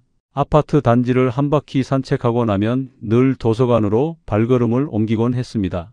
도서관 신문 코너에 앉으면 늘 옆자리에서 박 선생님을 마주하곤 했습니다. 저와 비슷한 나이에 퇴직하신 분이었죠. 윤 선생 오늘도 일찍 나오셨네. 요즘 뉴스 보면 정말 세상이 무섭더라고. 사기꾼들이 얼마나 교묘한지. 박 선생님이 신문을 펼치며 말했습니다. 맞아. 우리 같은 사람들이 특히 조심해야지. 저도 고개를 끄덕이며 대답했습니다. 그런데 솔직히 말하면 그때 제 마음속엔 이런 생각이 있었습니다. 나는 30년 넘게 학생들 가르친 국어 교사야. 문장 하나하나 따져보는 게 습관인데 내가 그런 사기에 속을 리 있겠어. 그 대화를 나누고 도서관에서 나와 집으로 돌아오면 저도 늘 제 자산을 다시 점검하곤 했습니다. 현재 우리 집 현금 자산은 상당한 금액이었습니다. 정기 예금에 대부분을 넣어 두었고 적금에도 꽤 많이 들어 있었습니다. 그리고 보통 예금 계좌에도 여유 자금이 있었죠. 저는 오픈뱅킹을 이용해 모든 계좌를 한눈에 확인할 수 있도록 연결해 두었습니다. 여러 은행 앱을 번갈아 들어가지 않아도 되니 훨씬 편리하고 자산 관리도 한결 수월해졌죠. 교원연금도 매달 나오니까 이 돈으로 앞으로 부족하지 않게 살 수 있겠다고 생각했습니다. 아내와 둘이서 여행도 다니고 손주들 용돈도 넉넉히 줄 수 있겠지. 그런 소박한 꿈을 꾸고 있었습니다. 30년이 넘게 교단에 섰던 저는 늘 학생들에게 말했습니다. 요즘 문자 사기가 많으니까 조심해라. 링크 함부로 누르지 마라. 모르는 전화 받지 마라. 그런 말을 수백 번도 더 했던 것 같습니다. 특히 국어 시간에 논설문이나 설명문을 가르칠 때면 꼭 이런 이야기를 덧붙였습니다. 너희들 나중에 어른 되면 이런 사기 문자 많이 받을 거야. 그때 선생님 말 기억하고 꼭 조심해라. 학생들은 웃으며 대답했죠. 선생님 저희는 안 속아요. 그럼 선생님도 절대 안 속으시겠네요. 동료 교사들도 그랬습니다. 윤 선생님은 워낙 꼼꼼하시니까 절대 안 속으시겠어요. 저도 그렇게 믿었습니다. 나는 문장 하나하나 분석하는 게 직업이었잖아. 이런 사기에 내가 속을 리 없지. 그런데 그 자신감이 독이 될 줄은 몰랐습니다. 사기꾼들은 바로 그런 사람을 노린다는 걸 저는 그때까지 몰랐습니다. 자신만만한 사람일수록 한번 믿으면 끝까지 믿어버린다는 걸요. 은퇴 1주년이 되던 날 아침이었습니다. 아내가 아침 식사를 준비하며 말했습니다. 여보 벌써 1년이네. 빠르지? 저도 신문을 보다가 고개를 들었습니다. 그러게 작년 이맘때 마지막 출근했던 게 엊그제 같은데. 그래도 이제 여유롭게 살 수 있으니까 좋아. 아내가 밥상을 차리며 말했습니다. 재민이랑 지은이도 잘 크고 우리 이제 편하게 살면 되지 뭐. 아내의 말에 저도 고개를 끄덕였습니다. 그래 이제 우리 시간이야. 큰아들 재민이는 서울에서 회사를 다니고 있었고 둘째 지은이는 부산에서 초등학교 교사로 일하고 있었습니다. 두 아이 모두 제 자리를 잡았으니 이제 정말 우리 부부만의 시간을 즐길 수 있겠다 싶었습니다. 그날은 정말 평온했습니다. 점심을 먹고 낮잠을 자고 오후에는 아내와 함께 마트에 다녀왔습니다. 저녁 식사를 하며 아내와 이런저런 이야기를 나눴습니다. 다음 달에 제주도나 한번 다녀올까? 좋지. 날씨도 좋을 때 가자. 그렇게 평범하고 행복한 하루가 지나가고 있었습니다. 그때까지만 해도 저는 제 인생이 곧 완전히 뒤바뀔 거라고는 상상도 못했습니다. 저녁 7시쯤이었을 겁니다. 거실 소파에 앉아 TV를 보고 있는데 휴대폰에 문자가 왔습니다. 큰아들 재민이였습니다. 아빠 택배 보냈어요. 내일이나 모레쯤 도착할 거예요. 그 짧은 문자를 보는 순간 제 가슴이 따뜻해졌습니다. 재민이는 원래 과묵한 성격이라 연락을 자주 하는 편이 아니었거든요. 여보, 재민이가 택배 보냈대. 부엌에서 설거지를 하던 아내에게 말했습니다. 정말? 뭘 보냈대? 그건 안 써 있어. 아내가 물기 묻은 손을 닦으며 다가왔습니다. 재민이가 택배를 보내다니 신기하네. 맞아. 아내도 놀란 표정이었습니다. 사실 전날 밤에 아내가 한숨을 쉬며 이런 말을 했었거든요. 재민이는 언제 아빠한테 관심 좀 가질까? 은퇴 1주년인데 연락 한 통 없네. 그 말이 제 마음을 좀 아프게 했었습니다. 그런데 다음 날 아들이 택배를 보냈다고 하니 얼마나 기쁜지 몰랐습니다. 과묵하던 아들이 드디어 아빠 마음을 알아준 것 같았어요. 은퇴 1주년 기념 선물인가 봐. 제가 말했습니다. 우리 아들 참 착하네. 아내도 환하게 웃었습니다. 그날 밤 잠자리에 들면서도 기분이 좋았습니다. 내일이나 모레 택배가 오면 뭐가 들어있을까? 괜히 설레는 마음이 들었습니다. 하지만 그 작은 기쁨이 곧 저를 나락으로 떨어뜨릴 함정이 될 줄은 꿈에도 몰랐습니다. 다음 날 아침 눈을 뜨자마자 제일 먼저 한 일은 휴대폰을 확인하는 것이었습니다. 혹시 택배 회사에서 연락이 왔나 싶어서요. 하지만 아직 아무 연락도 없었습니다. 괜히 설레는 마음에 잠이 잘 오지 않았던 밤이었습니다. 아내도 아침 식사를 준비하면서 몇 번이나 물었습니다. 여보, 택배 왔어. 아직이야. 오늘 올 거래서 기다려봐야지. 저도 모르게 입가에 미소가 번졌습니다. 결혼하고 30년이 넘게 살면서 이렇게 택배 하나를 기다려 본 적이 없었거든요. 재민이는 정말 과묵한 아이였습니다. 어렸을 때부터 말이 별로 없었어요. 학교 다닐 때도 그랬고 대학 가서도 마찬가지였습니다. 군대 갔을 때도 편지 한 장 제대로 안 보내더라고요. 전화해도 네 아니요로만 대답하는 아들이었습니다. 둘째 지은이는 그나마 연락을 자주 하는 편이었습니다. 엄마 아빠 잘 지내세요? 저 이번 주말에 갈게요. 이런 식으로 가끔 전화도 하고 문자도 보냈죠. 그런데 재민이는 정말 연락이 뜸했습니다. 명절 때나 집에 오고 평소엔 3개월에 한 번 정도 전화할까 말까 했습니다. 아내는 그게 늘 서운했나 봅니다. 전날 밤에 한 말이 그걸 증명했죠. 재민이는 언제 아빠한테 관심 좀 가질까? 은퇴 1주년인데 연락 한 통 없네. 그 말을 듣는 순간 제 가슴이 좀 아팠습니다. 큰아들인데 아빠 은퇴 1주년을 그냥 넘기나 싶어서요. 물론 아들이 바쁜 건 알아요. 서울에서 회사 다니느라 정신없겠죠. 그래도 한 통의 전화나 문자라도 있었으면 좋았을 텐데. 그런데 바로 다음 날 택배를 보냈다고 문자가 온 겁니다. 그게 얼마나 기뻤는지 몰라요. 아, 우리 아들이 아빠 생각을 하고 있었구나. 그냥 표현을 안 했을 뿐이지. 마음속으론 아빠를 생각하고 있었구나. 그런 생각이 들었습니다. 아내도 마찬가지였습니다. 아침에 일어나서부터 연신 웃고 있더라고요. 재민이가 뭘 보냈을까? 은퇴 기념 선물이라면서 아내가 궁금해하며 물었습니다. 글쎄, 열어봐야 알지. 저도 설레는 마음을 감추지 못했습니다. 도서관에 가려다가 그냥 집에 있기로 했습니다. 택배가 올 텐데 놓치면 안 되잖아요. 아내한테 말했습니다. 오늘은 집에 있을게. 택배 받아야 하니까. 그래요. 오늘은 나가지 말아요. 아내도 동의했습니다. 오전 내내 거실 소파에 앉아 TV를 보면서도 현관문 쪽을 계속 신경 썼습니다. 택배 기사님이 벨을 누르면 바로 나가려고요. 시계를 보니 10시, 11시 점심시간이 다가왔습니다. 아직 택배가 오지 않았습니다. 점심을 먹으면서도 휴대폰을 옆에 두고 계속 확인했습니다. 혹시 부재중 전화가 있나 싶어서요. 하지만 아무 연락도 없었습니다. 여보, 오늘 안 올 수도 있어요. 재민이가 내일이나 모레라고 했잖아요. 아내가 말했습니다. 그래도 혹시 모르잖아. 오늘 올 수도 있지. 저는 계속 기대하고 있었습니다. 오후가 되었습니다. 2시, 3시가 지나갔습니다. 여전히 택배는 오지 않았습니다. 그때쯤 되니 조금 실망스러운 마음이 들었습니다. 그래도 내일 오겠지 스스로를 달래며 저녁 식사를 했습니다. 밤이 되었고 그날은 택배가 오지 않았습니다. 아내가 말했습니다. 내일 올 거예요. 너무 조급해하지 마세요. 맞아, 내일 오겠지. 그날 밤 잠자리에 들면서 생각했습니다. 재민이가 뭘 보냈을까? 책일까? 아니면 옷일까? 그냥 마음만으로도 고맙다. 아들이 아빠를 생각해줬다는 그 사실만으로도 충분히 행복했습니다. 다음 날 아침이 밝았습니다. 평소보다 일찍 일어났어요. 왠지 오늘은 택배가 올 것 같은 예감이 들었습니다. 세수를 하고 아침 식사를 했습니다.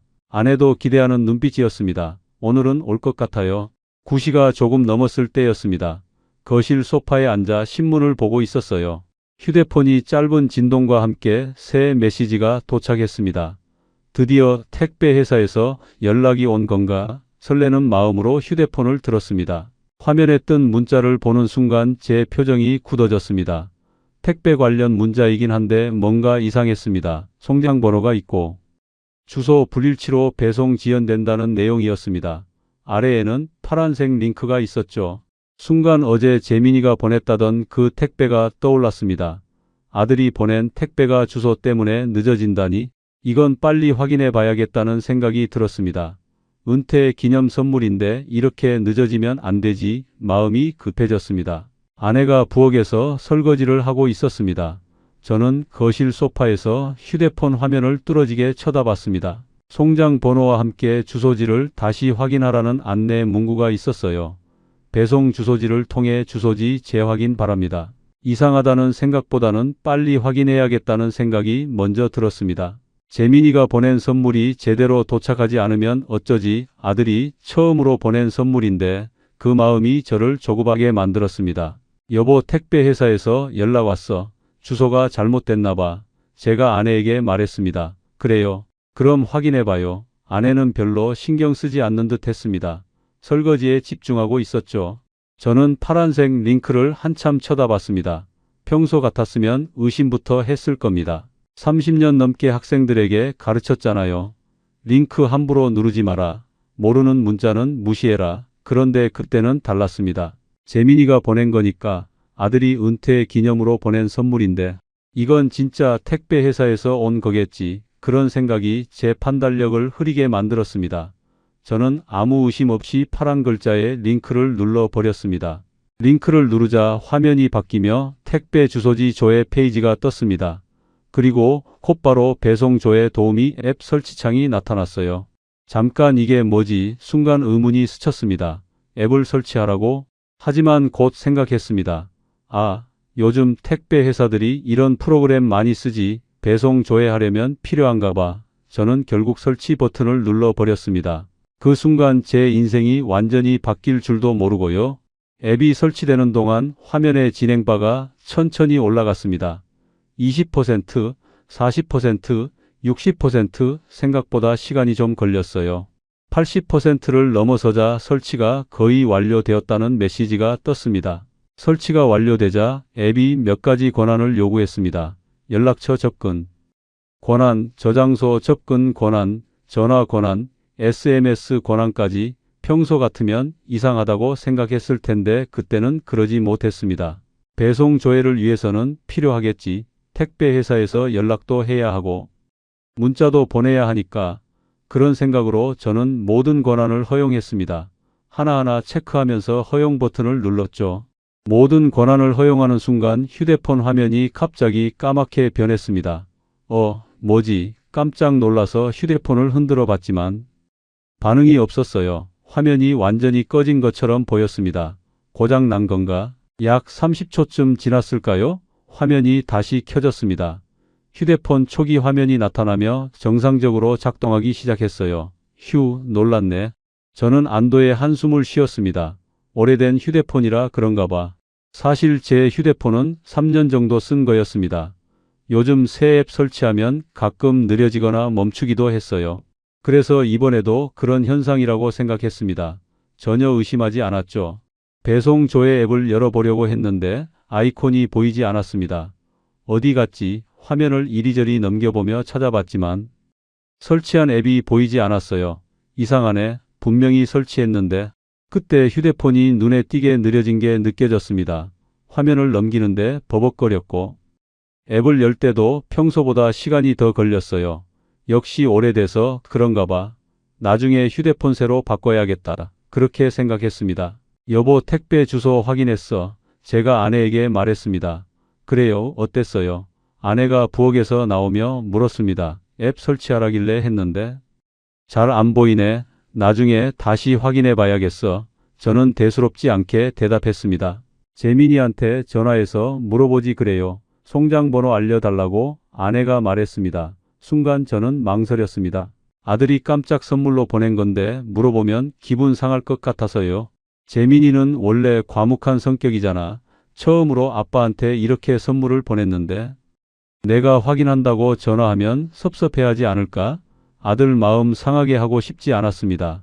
그냥 기다려보자. 어차피 배송되면 오겠지. 아니야, 괜찮아. 조금 늦어도 올 거야. 제가 아내에게 말했습니다. 그래요. 그럼 기다려봐요. 아내도 더 이상 묻지 않았습니다. 지금 생각하면 그때 재민이한테 전화 한 통만 했어도 모든 게 달라졌을 텐데요. 그런데 저는 하지 않았습니다. 아들 기분 상할까봐.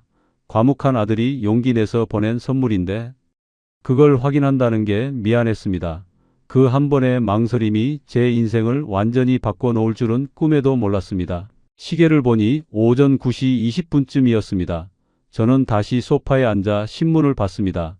휴대폰은 옆에 두고요. 그런데 휴대폰이 계속 신경 쓰였습니다. 평소보다 뜨거운 것 같았고 배터리도 빨리 닳는 것 같았어요. 하지만 그때까지도 저는 전혀 의심하지 않았습니다. 그저 오래된 휴대폰이라 그런가 보다 하고 넘겼죠. 제 휴대폰 안에서는 이미 악성 앱이 작동하고 있었는데도 말입니다. 모든 걸 지켜보고 있었는데도요.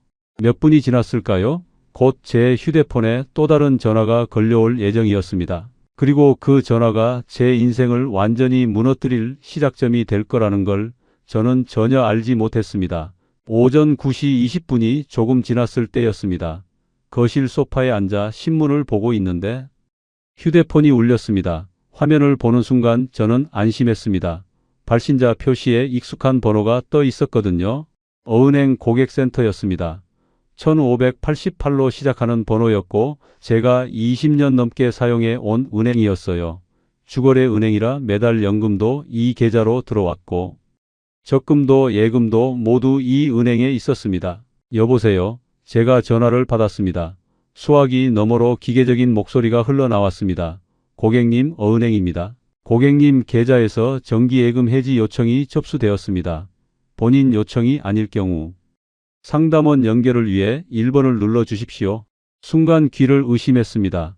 정기예금 해지라니 제가 그런 신청을 한 적이 없었거든요. 손이 떨리면서 휴대폰을 놓칠 뻔했어요. 내가 신청한 적도 없는데 이게 무슨 일이야. 불안한 마음에 서둘러 1번을 눌렀습니다. 그런데 이상하게도 상담원이 연결되지 않았습니다. 짧은 삐 소리와 함께 통화가 뚝 끊겨 버렸어요. 뭐지? 상담원이 연결돼야 하는데 의아하며 저는 방금 온 번호로 다시 전화를 걸려고 했습니다. 그런데 곧바로 다시 전화가 걸려왔습니다. 휴대폰 화면에는 여전히 어은행 고객센터 번호가 표시되었습니다. 저는 당연히 은행에서 다시 연락한 줄로만 믿었죠. 하지만 나중에 알게 된 사실은 충격적이었습니다. 그것은 발신자 번호를 교묘히 조작한 은행을 사칭한 가짜 전화였습니다. 범죄자들이 실제 은행 번호를 그대로 복사해서 제 휴대폰 화면에 띄운 거였어요. 저는 그런 기술이 존재하는 줄도 몰랐습니다. 고객님, 보안상 휴대폰이 잠시 불안정할 수 있습니다. 친절한 여성 목소리였습니다. 본인 확인 인증 문자가 도착하면 안내에 따라 인증 번호를 눌러주세요. 이제 전문 상담 직원이 연결됩니다. 그 목소리는 이상하게도 저를 안심시켰습니다. 차분하고 친절했거든요. 네, 알겠습니다. 제가 대답했습니다. 나중에 알게 된 사실이지만 이 목소리의 주인은 은행 직원이 아니라 해외 서버와 연결된 보이스피싱 조직의 상담원이었습니다. 잠시 대기 음악이 흘러나왔고 곧 다른 목소리가 들렸습니다. 안녕하세요, 고객님. 어은행 금융보안팀 김미영 과장입니다. 매우 친절하고 전문적인 목소리였어요. 네, 과장님. 제가 예금을 해지 신청한 적이 없는데 연락을 받았어요. 어떻게 된 일인가요? 고객님, 많이 놀라셨죠? 지금 상황을 설명드리겠습니다. 상대방은 마치 제 불안한 마음을 꿰뚫은 듯 더욱 친절한 말투로 이어갔습니다. 고객님의 개인정보가 해킹돼 범죄 조직이 무단으로 금융 거래를 시도하고 있습니다. 그 말을 듣는 순간 제 가슴은 철렁 내려앉았습니다. 개인정보 해킹이라니 그동안 뉴스에서만 보던 일이 제게 벌어질 줄은 꿈에도 몰랐습니다. 그럼 제 돈이 위험한 건가요? 제가 다급하게 물었습니다. 지금 당장은 저희가 1차 차단을 해놓은 상태입니다. 하지만 범죄자들이 교묘해서 추가적인 보안 조치가 필요합니다. 금융보안팀 직원의 설명은 너무도 설득력이 있었습니다. 마치 제가 위험에 처한 상황에서 구원의 손길을 내밀어 주는 것 같았어요. 그런데 고객님 혹시 최근에 수상한 문자나 앱을 설치하신 적 있으신가요? 상담원이 물었습니다. 순간 아까 아침에 받았던 택배 문자와 설치했던 배송 조회 앱이 떠올랐습니다. 하지만 그건 분명히 재민이가 보낸 택배 때문이었는데 설마 그게 문제일까 하는 생각이 스쳤습니다. 특별한 건 없었고 오늘 아침에 택배 조회 문자를 받고 앱을 설치했는데 그게 문제가 될까요? 제가 조심스럽게 대답했습니다. 아, 앱을 설치하셨다고요? 상담원의 목소리에 긴급함이 묻어났습니다. 고객님, 이미 악성 앱이 설치되었을 가능성이 높습니다. 지금 즉시 조치를 취하지 않으면 모든 자산이 위험합니다. 그 말을 듣는 순간 머릿속이 하얘졌습니다. 악성 앱이라니? 제가 직접 설치한 게 사기꾼들이 만든 앱이었다는 건가요? 그럼 제 예금은 괜찮나요?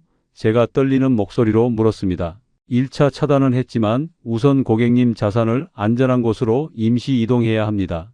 범죄자들은 실시간으로 고객님의 계좌에서 돈을 빼내려고 이체 시도할 겁니다. 상담원의 말에 저는 점점 더 불안해졌습니다. 안전한 곳이라고 하면 어디인가요? 제가 물었습니다. 금융감독원에서 운영하는 피해자 보호 계좌가 있습니다. 그쪽으로 임시 이체하시면 범죄자들이 절대 접근할 수 없습니다. 그럴듯한 설명이었어요. 게다가 금융감독원이라는 이름까지 나오니 왠지 믿음이 갔습니다. 정부 기관이 운영하는 곳이라니 안전하겠지? 그런 생각이 들었어요. 그럼 지금 당장 어떻게 해야 하나요? 제가 다급하게 물었습니다. 고객님 인증 전화가 갈 텐데 안내에 따라 인증 번호를 눌러주세요. 상담원이 차근차근 설명했습니다. 그때 마침 아내가 현관문을 열고 들어왔습니다. 장을 보러 나갔다가 돌아온 거였어요. 현관문이 열리는 소리와 함께 비닐봉지가 바스락거렸습니다. 여보, 계속 통화 중이던데 누구랑 얘기해? 아내가 부엌으로 들어오며 물었습니다. 저는 아내에게 손짓으로 조용히 하라고 했어요. 네, 알겠습니다. 인증번호만 누르면 되는 거죠? 제가 전화 속 상담원에게 대답했습니다. 네, 맞습니다. 그리고 고객님, 이 모든 과정은 보안상 가족분께도 말씀하시면 안 됩니다. 나중에 돌이켜보니 이 말이 가장 교묘한 덫이었습니다. 가족과의 소통을 차단해 외부의 객관적 판단을 받지 못하게 만드는 수법이었던 겁니다. 하지만 그때 저는 상담원의 전문적인 조언을 그대로 믿었습니다. 여보, 뭐 하는 거야? 아내가 부엌에서 다시 물었습니다. 은행 일이야. 잠깐만. 저는 짧게 대답하고 다시 전화에 집중했습니다. 보안 문제라니까 아내한테도 말하면 안 될 것 같았어요. 곧 제 휴대폰에 다시 전화가 걸려왔습니다.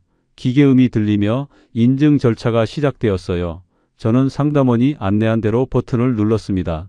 그러나 그 순간 실제로는 범죄자들에게 제 계좌로 들어갈 수 있는 문을 활짝 열어준 셈이었습니다. 이미 제 휴대폰 안에서는 원격 제어 앱이 작동 중이었고 제가 보는 화면과 실제로 벌어지는 일은 전혀 달랐습니다. 친절한 상담원의 목소리 뒤에는 정교하게 계획된 범죄가 진행되고 있었습니다. 그리고 그렇게 제 인생에서 가장 참혹한 30분이 시작되고 말았습니다. 하지만 저는 그때까지도 제가 은행을 도와 보안 절차를 진행하고 있다고 믿었습니다. 제 평생 모은 돈이 순식간에 사라지고 있다는 걸 전혀 알지 못한 채로요. 상담원의 친절한 안내에 따라 버튼을 누른 직후 휴대폰에서 기계적인 음성이 흘러나왔습니다. 고객님의 정기예금 해지가 진행됩니다. 보통 예금으로 전환됩니다. 그 순간까지도 저는 이것이 보안 강화 절차라고 믿고 있었습니다. 하지만 실제로는 범죄자들이 제 돈을 빼돌리기 쉽게 만드는 첫 번째 단계였어요. 정기예금은 바로 인출이 안 되니까 보통 예금으로 바꾼 다음 이체하려는 수법이었던 겁니다. 저는 그걸 전혀 몰랐습니다. 고객님, 지금부터 추가 인증 절차가 진행됩니다. 전화 속 상담원이 말했습니다. 화면에 나오는 대로 정확히 눌러주세요. 네, 알겠습니다. 저는 긴장한 목소리로 대답했습니다. 두 번째 ARS 인증이 시작되었습니다. 이번에는 더 복잡한 절차였어요. 여러 개의 숫자를 차례로 누르라고 했고 저는 상담원의 지시에 따라 하나하나 정확히 입력했습니다. 1번을 누르시고 잠시 후 3번을 2번, 그 다음 5번을 한번 눌러주세요. 손가락이 미세하게 떨렸지만 실수하면 안 된다는 생각에 더욱 조심스럽게 버튼을 눌렀어요. 각 버튼을 누를 때마다 삐 소리가 선명하게 들렸습니다. 그런데 그 순간 제가 모르는 사이에 제 계좌에서 돈이 무서운 속도로 빠져나가기 시작했습니다. 첫 번째 이체 약 3천만 원 가까이, 두 번째 이체 2,500만 원 정도, 세 번째 이체 2천만 원 가까이, 계속해서 네 번째, 다섯 번째, 여섯 번째, 금액이 조금씩 달랐지만 모두 큰 돈이었습니다. 일곱 번째, 여덟 번째, 아홉 번째까지 총 9회에 걸쳐 제 평생 모은 돈이 사라져 갔습니다. 그날 단 몇 차례의 통화만으로 제 평생 모은 돈이 송두리째 사라진 거였어요. 하지만 저는 아무것도 눈치채지 못했습니다. 휴대폰 화면에는 여전히 보안 절차가 진행 중입니다 라는 메시지만 떠 있었고, 실제 계좌 이체 내역은 원격 제어 앱에 의해 철저히 가려지고 있었으니까요. 제가 보는 화면과 실제 화면이 완전히 달랐던 겁니다. 범죄자들은 제 휴대폰을 완벽하게 조종하고 있었습니다. 고객님, 보안 절차가 거의 완료되었습니다. 조금만 더 기다려주세요. 상담원의 목소리는 여전히 친절했어요. 그 순간 아내가 거실로 다가와 작은 목소리로 물었습니다. 여보, 무슨 일이에요? 저는 대충 손짓하며 괜찮다고 답한 뒤 다시 전화에 집중했습니다. 그때까지도 저는 정말로 보안 절차가 진행되고 있다고 믿고 있었습니다. 상담원이 말한 대로 이 모든 과정은 비밀로 해야 한다고 생각했거든요. 마지막 인증이 진행되었습니다.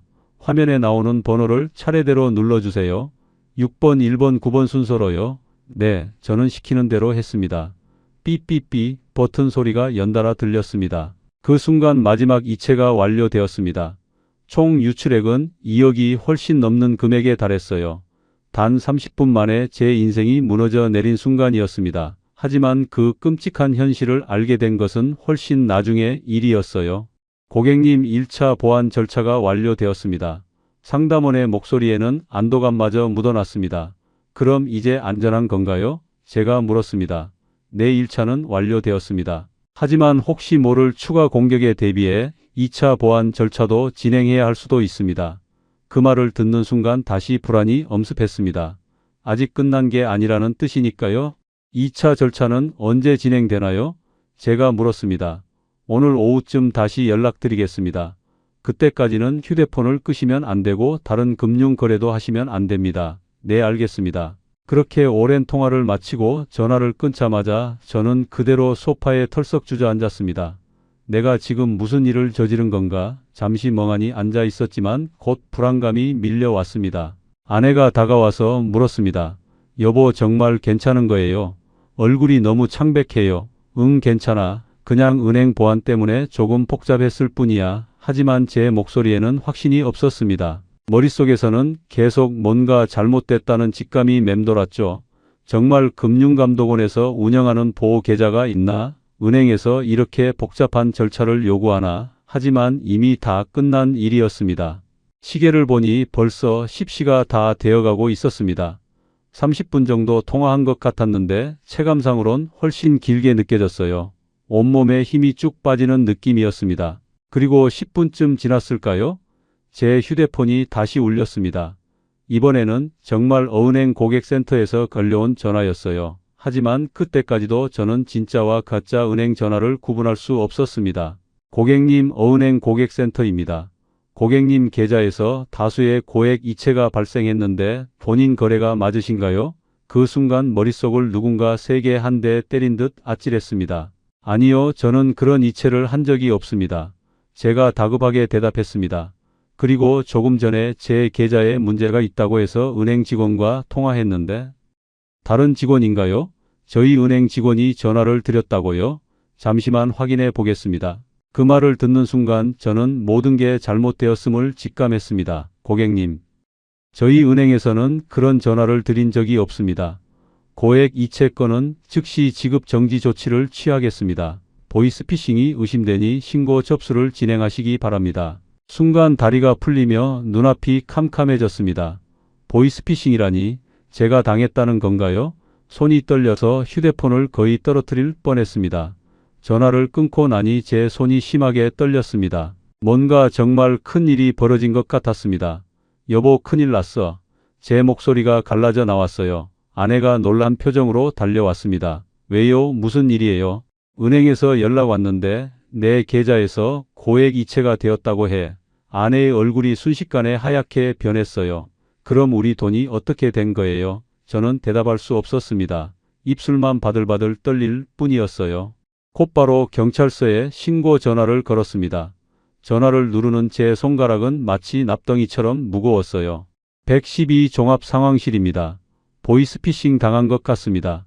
도와주세요. 제 목소리는 떨리고 있었습니다. 우선 침착하시고요. 지금 즉시 은행에 가셔서 지급 정지를 요청하세요. 그리고 가까운 경찰서에 직접 오셔서 신고해 주시기 바랍니다. 경찰관의 말에는 안타까움이 묻어 있었어요. 우선 은행부터 가야 했습니다. 아내와 함께 급하게 집을 나섰어요. 엘리베이터 안에서 아내가 눈물을 흘리기 시작했습니다. 여보, 정말 우리 돈이 다 없어진 거예요. 아직 모르니까 너무 걱정하지 마. 하지만 제 목소리에는 전혀 확신이 없었어요. 가슴 깊숙한 곳에서는 이미 최악의 상황을 예상하고 있었습니다. 은행까지 가는 10분이 1시간처럼 길게 느껴졌습니다. 은행에 도착해서 상황을 설명하자 직원이 즉시 컴퓨터를 확인했어요. 그리고 직원의 표정이 굳어졌습니다. 고객님, 오늘 오전 9시 20분부터 약 30분 동안 총 9건의 이체가 있었네요. 얼마나 빠져나갔나요? 목이 메어서 겨우 물었어요. 직원이 화면을 보며 천천히 입을 열었습니다. 총 2억을 훨씬 넘는 금액입니다. 그 말을 듣는 순간 눈앞이 캄캄해졌어요. 제가 평생 모은 돈이었습니다. 30년 넘게 교단에 서서 한 푼 두 푼 모은 돈. 아내가 옆에서 주저앉으며 울음을 터뜨렸어요. 어떻게 이런 일이 어떻게? 아내의 울음소리가 은행 안에 울려 퍼졌습니다. 은행 직원이 안타까운 표정으로 말했습니다. 지급 정지는 이미 조치했고 상대방 계좌 은행들에도 연락했습니다. 하지만 이미 인출되었을 가능성이 높습니다. 그 말에 저는 더 이상 아무 말도 할 수 없었습니다. 은행에서 나와 통신사로 향했습니다. 휴대폰을 완전히 점검해야 했으니까요. 통신사 직원이 제 휴대폰을 확인하더니 심각한 표정을 지었습니다. 고객님, 악성 앱이 여러 개 설치되어 있네요. 여기 보세요. 배송 조회도움이라는 앱이 있습니다.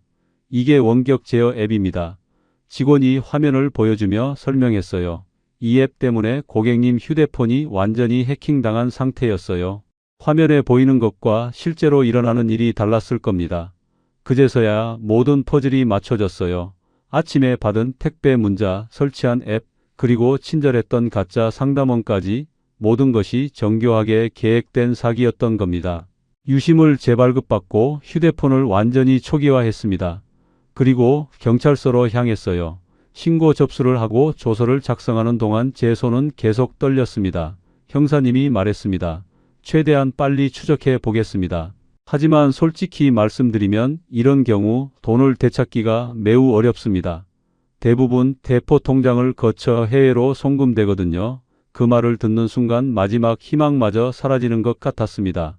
집으로 돌아오는 길에 아내가 울먹이며 말했습니다. 그걸 왜 깔았어요? 왜? 당신이 늘 조심하라고 했으면서. 저는 아무 대답도 할 수 없었어요. 평생 다른 사람들에게 조심하라고 가르쳤던 제가 가장 기본적인 보안 수칙도 지키지 못했으니까요. 그날부터 저와 아내는 서로 말없이 각자 방에만 머물렀습니다. 밥을 먹어도 식탁에서 눈을 마주치지 않았고 대화도 거의 하지 않았습니다. 집 안의 공기가 무겁게 가라앉았어요. 그렇게 연휴가 다가왔습니다. 추석 이틀 전이었습니다. 큰아들 재민이와 둘째 지은이가 함께 집에 찾아왔습니다. 현관문이 열리는 소리와 함께 들려온 아이들의 밝은 목소리가 오히려 제 가슴을 더 무겁게 만들었어요. 엄마, 아빠, 저희 왔어요. 하지만 저와 아내의 굳은 얼굴을 본 순간 두 아이의 표정도 금세 달라졌습니다. 두 분 무슨 일 있으세요? 안색이 안 좋은데 어디 아프신 건 아니죠? 재민이가 걱정스러운 목소리로 물었습니다. 아내가 부엌에서 차를 준비하다가 갑자기 손에 들고 있던 찻잔을 놓치며 주저앉았어요. 쨍그랑 소리와 함께 깨진 조각들이 바닥에 흩어졌습니다. 엄마, 아이들이 동시에 달려갔어요. 괜찮아, 괜찮아. 그냥 손에 힘이 없어서. 하지만 아내의 목소리는 떨리고 있었습니다. 아내는 며칠째 제대로 먹지도 못하고 잠도 자지 못해 탈진 상태였던 겁니다. 저는 깨진 조각을 치우며 마음의 준비를 했습니다. 더 이상 숨길 수는 없겠구나. 재민이가 엄마를 소파에 앉히고 나서 저를 똑바로 바라봤어요. 아빠 도대체 무슨 일이에요? 엄마도 이상하고 아빠도 이상해요. 더 이상 미룰 수 없었습니다. 저는 깊은 숨을 들이쉬고 입을 열었어요. 애들아, 아빠가 큰 실수를 했다. 거실의 공기가 순식간에 무거워졌어요. 아이들이 긴장한 표정으로 저를 바라봤습니다. 보이스피싱에 당했다. 그 말이 떨어지자마자 지은이가 손으로 입을 막았어요. 설마 아빠가요? 재민이의 목소리가 떨렸어요. 얼마나 당하셨어요? 저는 숫자를 말하기가 두려웠습니다. 2억이 훨씬 넘는 돈이야. 숫자를 말하는 순간 지은이는 눈물을 터뜨렸고 재민이는 고개를 감싸 쥐었습니다. 아빠 정말이세요? 우리 집 돈이 다 없어진 거예요? 재민이가 믿을 수 없다는 표정으로 물었습니다. 아빠는 평소 저희에게 보이스피싱 조심하라고 하셨잖아요. 어떻게 이런 일이 일어날 수 있어요? 재민이의 말이 제 가슴을 가장 깊이 찔렀습니다. 늘 다른 사람들에게 주의를 당부하던 제가 정작 가장 단순한 함정에 걸려들고 말았으니까요. 그런데 그때 저는 궁금한 게 있었습니다. 재민아, 너 아빠한테 택배 보냈지? 저는 아직도 그게 진짜 아들이 보낸 거라고 믿고 있었거든요. 재민이가 어리둥절한 표정으로 대답했습니다. 아빠, 무슨 택배요? 저 아무것도 안 보냈는데요. 그 말을 듣는 순간 세상이 다시 한번 무너지는 느낌이었습니다. 택배 문자도 가짜였어. 아들이 보낸 선물이라고 믿었던 그것도 사기였던 거야. 아빠, 제가 택배 보냈다고 문자 보냈어요. 재민이가 되물었습니다. 응, 이틀 전에 너한테 문자 왔어. 택배 보냈다고? 아빠, 제 폰 좀 보여드릴게요. 재민이가 자기 휴대폰을 꺼내 문자함을 확인했습니다. 여기 보세요, 아빠. 저 그런 문자 보낸 적 없어요. 제 문자 내역에도 없어요. 그 순간 모든 게 명확해졌습니다. 문자마저도 조작된 거였어요. 범죄자들이 아들 이름으로 가짜 문자를 보낸 겁니다. 오픈뱅킹을 왜 다 묶어 놓으셨어요? 지은이가 화가 나서 말했습니다. 한 번에 다 털릴 수 있잖아요. 그리고 이건 단순한 보이스피싱이 아니라 원격 제어 앱까지 설치된 거였잖아요. 누군가가 아빠 폰 화면을 실시간으로 보고 있었던 거예요. 모든 거래 내역을 다 지켜봤다고요? 그 말을 듣는 순간 소름이 돋았어요. 제가 상담원과 통화하는 동안 범죄자들이 제 모든 행동을 관찰하고 있었다니. 이제 앞으로 어떡해요? 재민이가 물었습니다. 아빠, 엄마 생활비도 빠듯할 텐데. 아내가 그제서야 입을 열었어요. 애들아, 엄마 아빠 걱정은 하지 마라. 아빠 연금도 있고 괜찮아. 어떻게든 잘 해결할 테니까. 하지만 그 말에는 확신이 전혀 없었어요. 오히려 자식들에게 미안함만 가득했습니다. 명절이면 늘 웃음이 오가던 우리 집이 한숨으로 가득했습니다. 이제 저는 단순히 돈을 잃은 피해자가 아니라 가족들에게 실망을 안긴 무책임한 가장이 되어버렸습니다.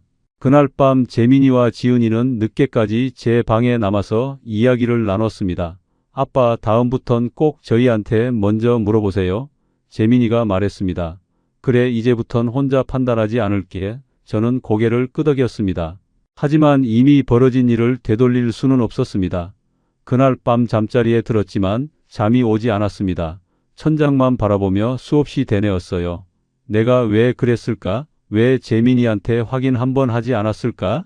그렇게 절망에 잠겨있던 저희 가족에게 며칠 후 뜻밖의 전화 한 통이 걸려왔습니다. 윤상철 선생님이시죠? 경찰서입니다. 전자지급 대행사 거래 중 하나가 취소로 전환되었습니다. 제 심장이 빨리 뛰기 시작했어요. 취소라고요? 그럼 돈을 돌려받을 수 있다는 건가요? 일부 금액이 환급 예정되어 있습니다. 이르면 내일부터 절차를 시작할 수 있어요. 얼마나 되는지는 말씀하지 않았지만 그래도 희망의 빛이었어요. 아내와 함께 경찰서에 갔습니다. 정말인가요? 어떻게 이런 일이 가능한 거죠? 제가 다급하게 물었습니다. 사실 특이한 케이스예요. 범죄자들이 고용한 대포통장 주인이 문제를 일으켰거든요. 형사님이 자세한 설명을 시작했어요. 피해자님, 돈을 받은 계좌 중 하나의 명의자는 20대 대학생이었어요. 대학생이 아르바이트로 계좌를 빌려준 거였죠. 대학생이 범죄에 가담했다는 사실이 충격적이었어요. 그런데 이 학생이 갑자기 큰 돈이 이체되어 들어오니까 무서워졌나 봐요. 정확히는 학생이 겁에 질려서 직접 경찰서에 신고를 했어요. 자기도 피해자라면서 말이죠. 경찰관의 설명을 듣는데 참 아이러니했습니다. 범죄자들이 이용한 대포 통장 주인이 오히려 직접 신고를 해버린 겁니다. 그 학생 계좌에 있던 돈은 아직 인출되기 전에 학생이 먼저 신고하는 바람에 계좌가 동결된 거예요. 형사님의 말을 들으며 저는 묘한 감정에 휩싸였습니다. 감사하면서도 한편으로는 씁쓸했습니다. 결국 범죄자들의 실수 덕분에 제 돈 중 일부라도 되찾을 수 있었으니까요. 다른 계좌들은 어떻게 되었나요? 제가 물었습니다. 안타깝게도 나머지는 이미 해외로 송금되었어요. 상담원들은 국내에 있지만 실제 조직은 해외에 있다고 밝혀졌거든요. 그 말을 듣는 순간 범죄의 규모가 얼마나 큰지 실감했어요. 단순한 개인 사기가 아니라 국제적인 조직 범죄였던 거죠. 그럼 나머지 돈은 되찾기 어려운 건가요? 제가 조심스럽게 물었습니다. 현실적으로 매우 어렵습니다. 해외 송금된 돈을 추적하는 것은 시간도 오래 걸리고 성공 확률도 낮거든요. 그리고 고객님 은행에 지급 정지 요청하셨다고 하셨죠? 네, 그랬습니다. 그런데 문제는 30분이라는 시간이었습니다. 범죄자들이 대포 통장으로 1차 이체하고 즉시 2차 이체를 진행했어요. 은행 시스템상 지급 정지 처리가 되기 전에 이미 돈이 빠져나간 겁니다. 9번의 이체가 각각 다른 계좌로 분산되었고 그걸 실시간으로 막기엔 시스템적 한계가 있었어요. 형사님의 말을 들으며 저는 다시 한번 냉혹한 현실을 직시해야 했습니다. 그래도 일부라도 돌려받을 수 있다는 것에 감사해야 한다고 스스로를 다독였습니다. 며칠 후 계좌로 1,000만 원이 조금 넘는 금액이 입금되었습니다. 통장에 찍힌 숫자를 보는 순간 복잡한 감정이 밀려왔어요. 기쁨과 동시에 여전히 남아있는 거대한 손실에 대한 절망감이었습니다. 최종 손실 금액을 계산해 보니 2억이 훨씬 넘는 돈이 여전히 사라진 상태였습니다. 환급받은 돈을 제외하고도 여전히 제 평생 모은 재산 대부분이 사라진 셈이었습니다. 아내와 함께 앞으로의 생활비를 계산해 보았어요. 제가 받는 연금만으로는 빠듯했습니다. 여보, 이제 정말 허리띠 졸라매고 살아야겠어. 아내가 한숨을 쉬며 말했습니다. 그래야지 용돈도 줄이고 외식도 자제해야겠어. 저도 고개를 끄덕였습니다. 하지만 그때까지만 해도 저희는 최악의 상황이 끝났다고 생각했어요. 그런데 한 달쯤 지난 어느 날 오후였습니다. 휴대폰에 낯선 번호로 전화가 걸려왔어요. 이번에는 조심스럽게 받았습니다. 안녕하세요. 금융사기 피해 구제 전담팀입니다. 차분한 남자 직원 목소리였어요. 하지만 이미 한 번 당한 경험이 있어서 경계심이 들었습니다. 어떤 일로 연락하신 건가요? 제가 조심스럽게 물었습니다. 윤상철 선생님께서 최근 보이스피싱 피해를 당하신 것으로 파악됩니다. 정부에서 새로 시행하는 피해 구제 프로그램을 안내해 드리려고 합니다. 새로운 구제 프로그램이라니 처음 듣는 이야기였어요. 저희가 확인해 본 결과 선생님께서 당하신 사기 조직을 완전히 검거했습니다. 그래서 피해 전액 환급이 가능해졌어요. 그 말을 듣는 순간 가슴이 뛰기 시작했어요. 전액 환급이라니 정말 그런 일이 가능할까요? 정말인가요? 어떻게 그런 일이? 제가 반신반의하며 물었습니다. 하지만 환급 절차가 복잡해서 우선 보증금을 입금하셔야 합니다. 300만 원 정도면 됩니다. 그 순간 뭔가 이상하다는 직감이 들었습니다. 보증금을 왜 내야 하는 거죠? 제가 날카롭게 물었습니다. 정부 정책상 그렇게 되어 있습니다. 보증금을 내시면 바로 피해금 전액을 환급해 드려요. 상대방이 설명했지만 저는 이번에는 달랐어요. 한 번 당한 경험이 저를 조심스럽게 만들었습니다. 혹시 관련 기관에서 제가 직접 확인해 봐도 될까요? 제가 물었습니다. 선생님, 지금 시간이 촉박해요. 오늘 안에 신청하지 않으시면 기회를 놓치실 수도 있어요. 전형적인 압박 수법이었어요. 이번에는 그 수법이 명확히 보였습니다. 아니요, 우선 확인부터 해보겠습니다. 저는 단호하게 말하고 전화를 끊었습니다. 전화를 끊고 바로 금융감독원에 문의했어요. 안녕하세요. 금융감독원입니다. 네, 보이스피싱 피해금 환급 관련해서 문의하려고 하는데요. 어떤 내용인지 말씀해 주세요. 정부에서 새로 시행한다는 구제 프로그램이 있나요? 보증금을 내면 피해금을 전액 환급해 준다는데 고객님, 저희는 절대 먼저 연락드려서 보증금을 요구하지 않습니다. 그것도 2차 보이스피싱이에요. 역시 또 다른 사기였어요. 이번에는 제가 피해자라는 것을 노린 더욱 교묘한 수법이었습니다. 감사합니다. 거의 당할 뻔했네요. 전화를 끊고 나서 등골이 서늘해졌어요. 만약 첫 번째 피해 경험이 없었다면 또다시 속았을지도 모른다는 생각이 들었거든요. 아내에게 상황을 설명하자 깜짝 놀랐어요. 여보, 또 속을 뻔했어. 이 사람들은 정말 끈질기네. 이번에는 괜찮았어. 경험이 도움이 되었나 봐. 저는 안도의 한숨을 쉬었습니다. 하지만 마음 한편으로는 불안했어요. 앞으로도 이런 시도들이 계속 있을 것 같았거든요. 그날부터 저는 모든 보안 서비스를 신청했습니다. 여신거래 안심 차단 서비스, 해외 송금 차단 서비스, 전자금융 사기 예방 서비스까지 가능한 모든 것을 설정했습니다. 그리고 아내에게 굳게 약속했습니다. 앞으로는 어떤 금융 거래든 반드시 가족과 상의한 뒤에 할게. 이번 일을 통해 가장 크게 깨달은 것은 혼자 판단하면 안 된다는 사실이었거든요. 그 후로 저는 제가 배운 뼈 아픈 교훈들을 정리하기 시작했습니다. 다시는 이런 일이 생기지 않도록 하기 위해서였고, 다른 분들도 저처럼 당하지 않았으면 하는 마음에서였습니다. 가장 먼저 한 일은 휴대폰 보안을 철저히 하는 것이었어요.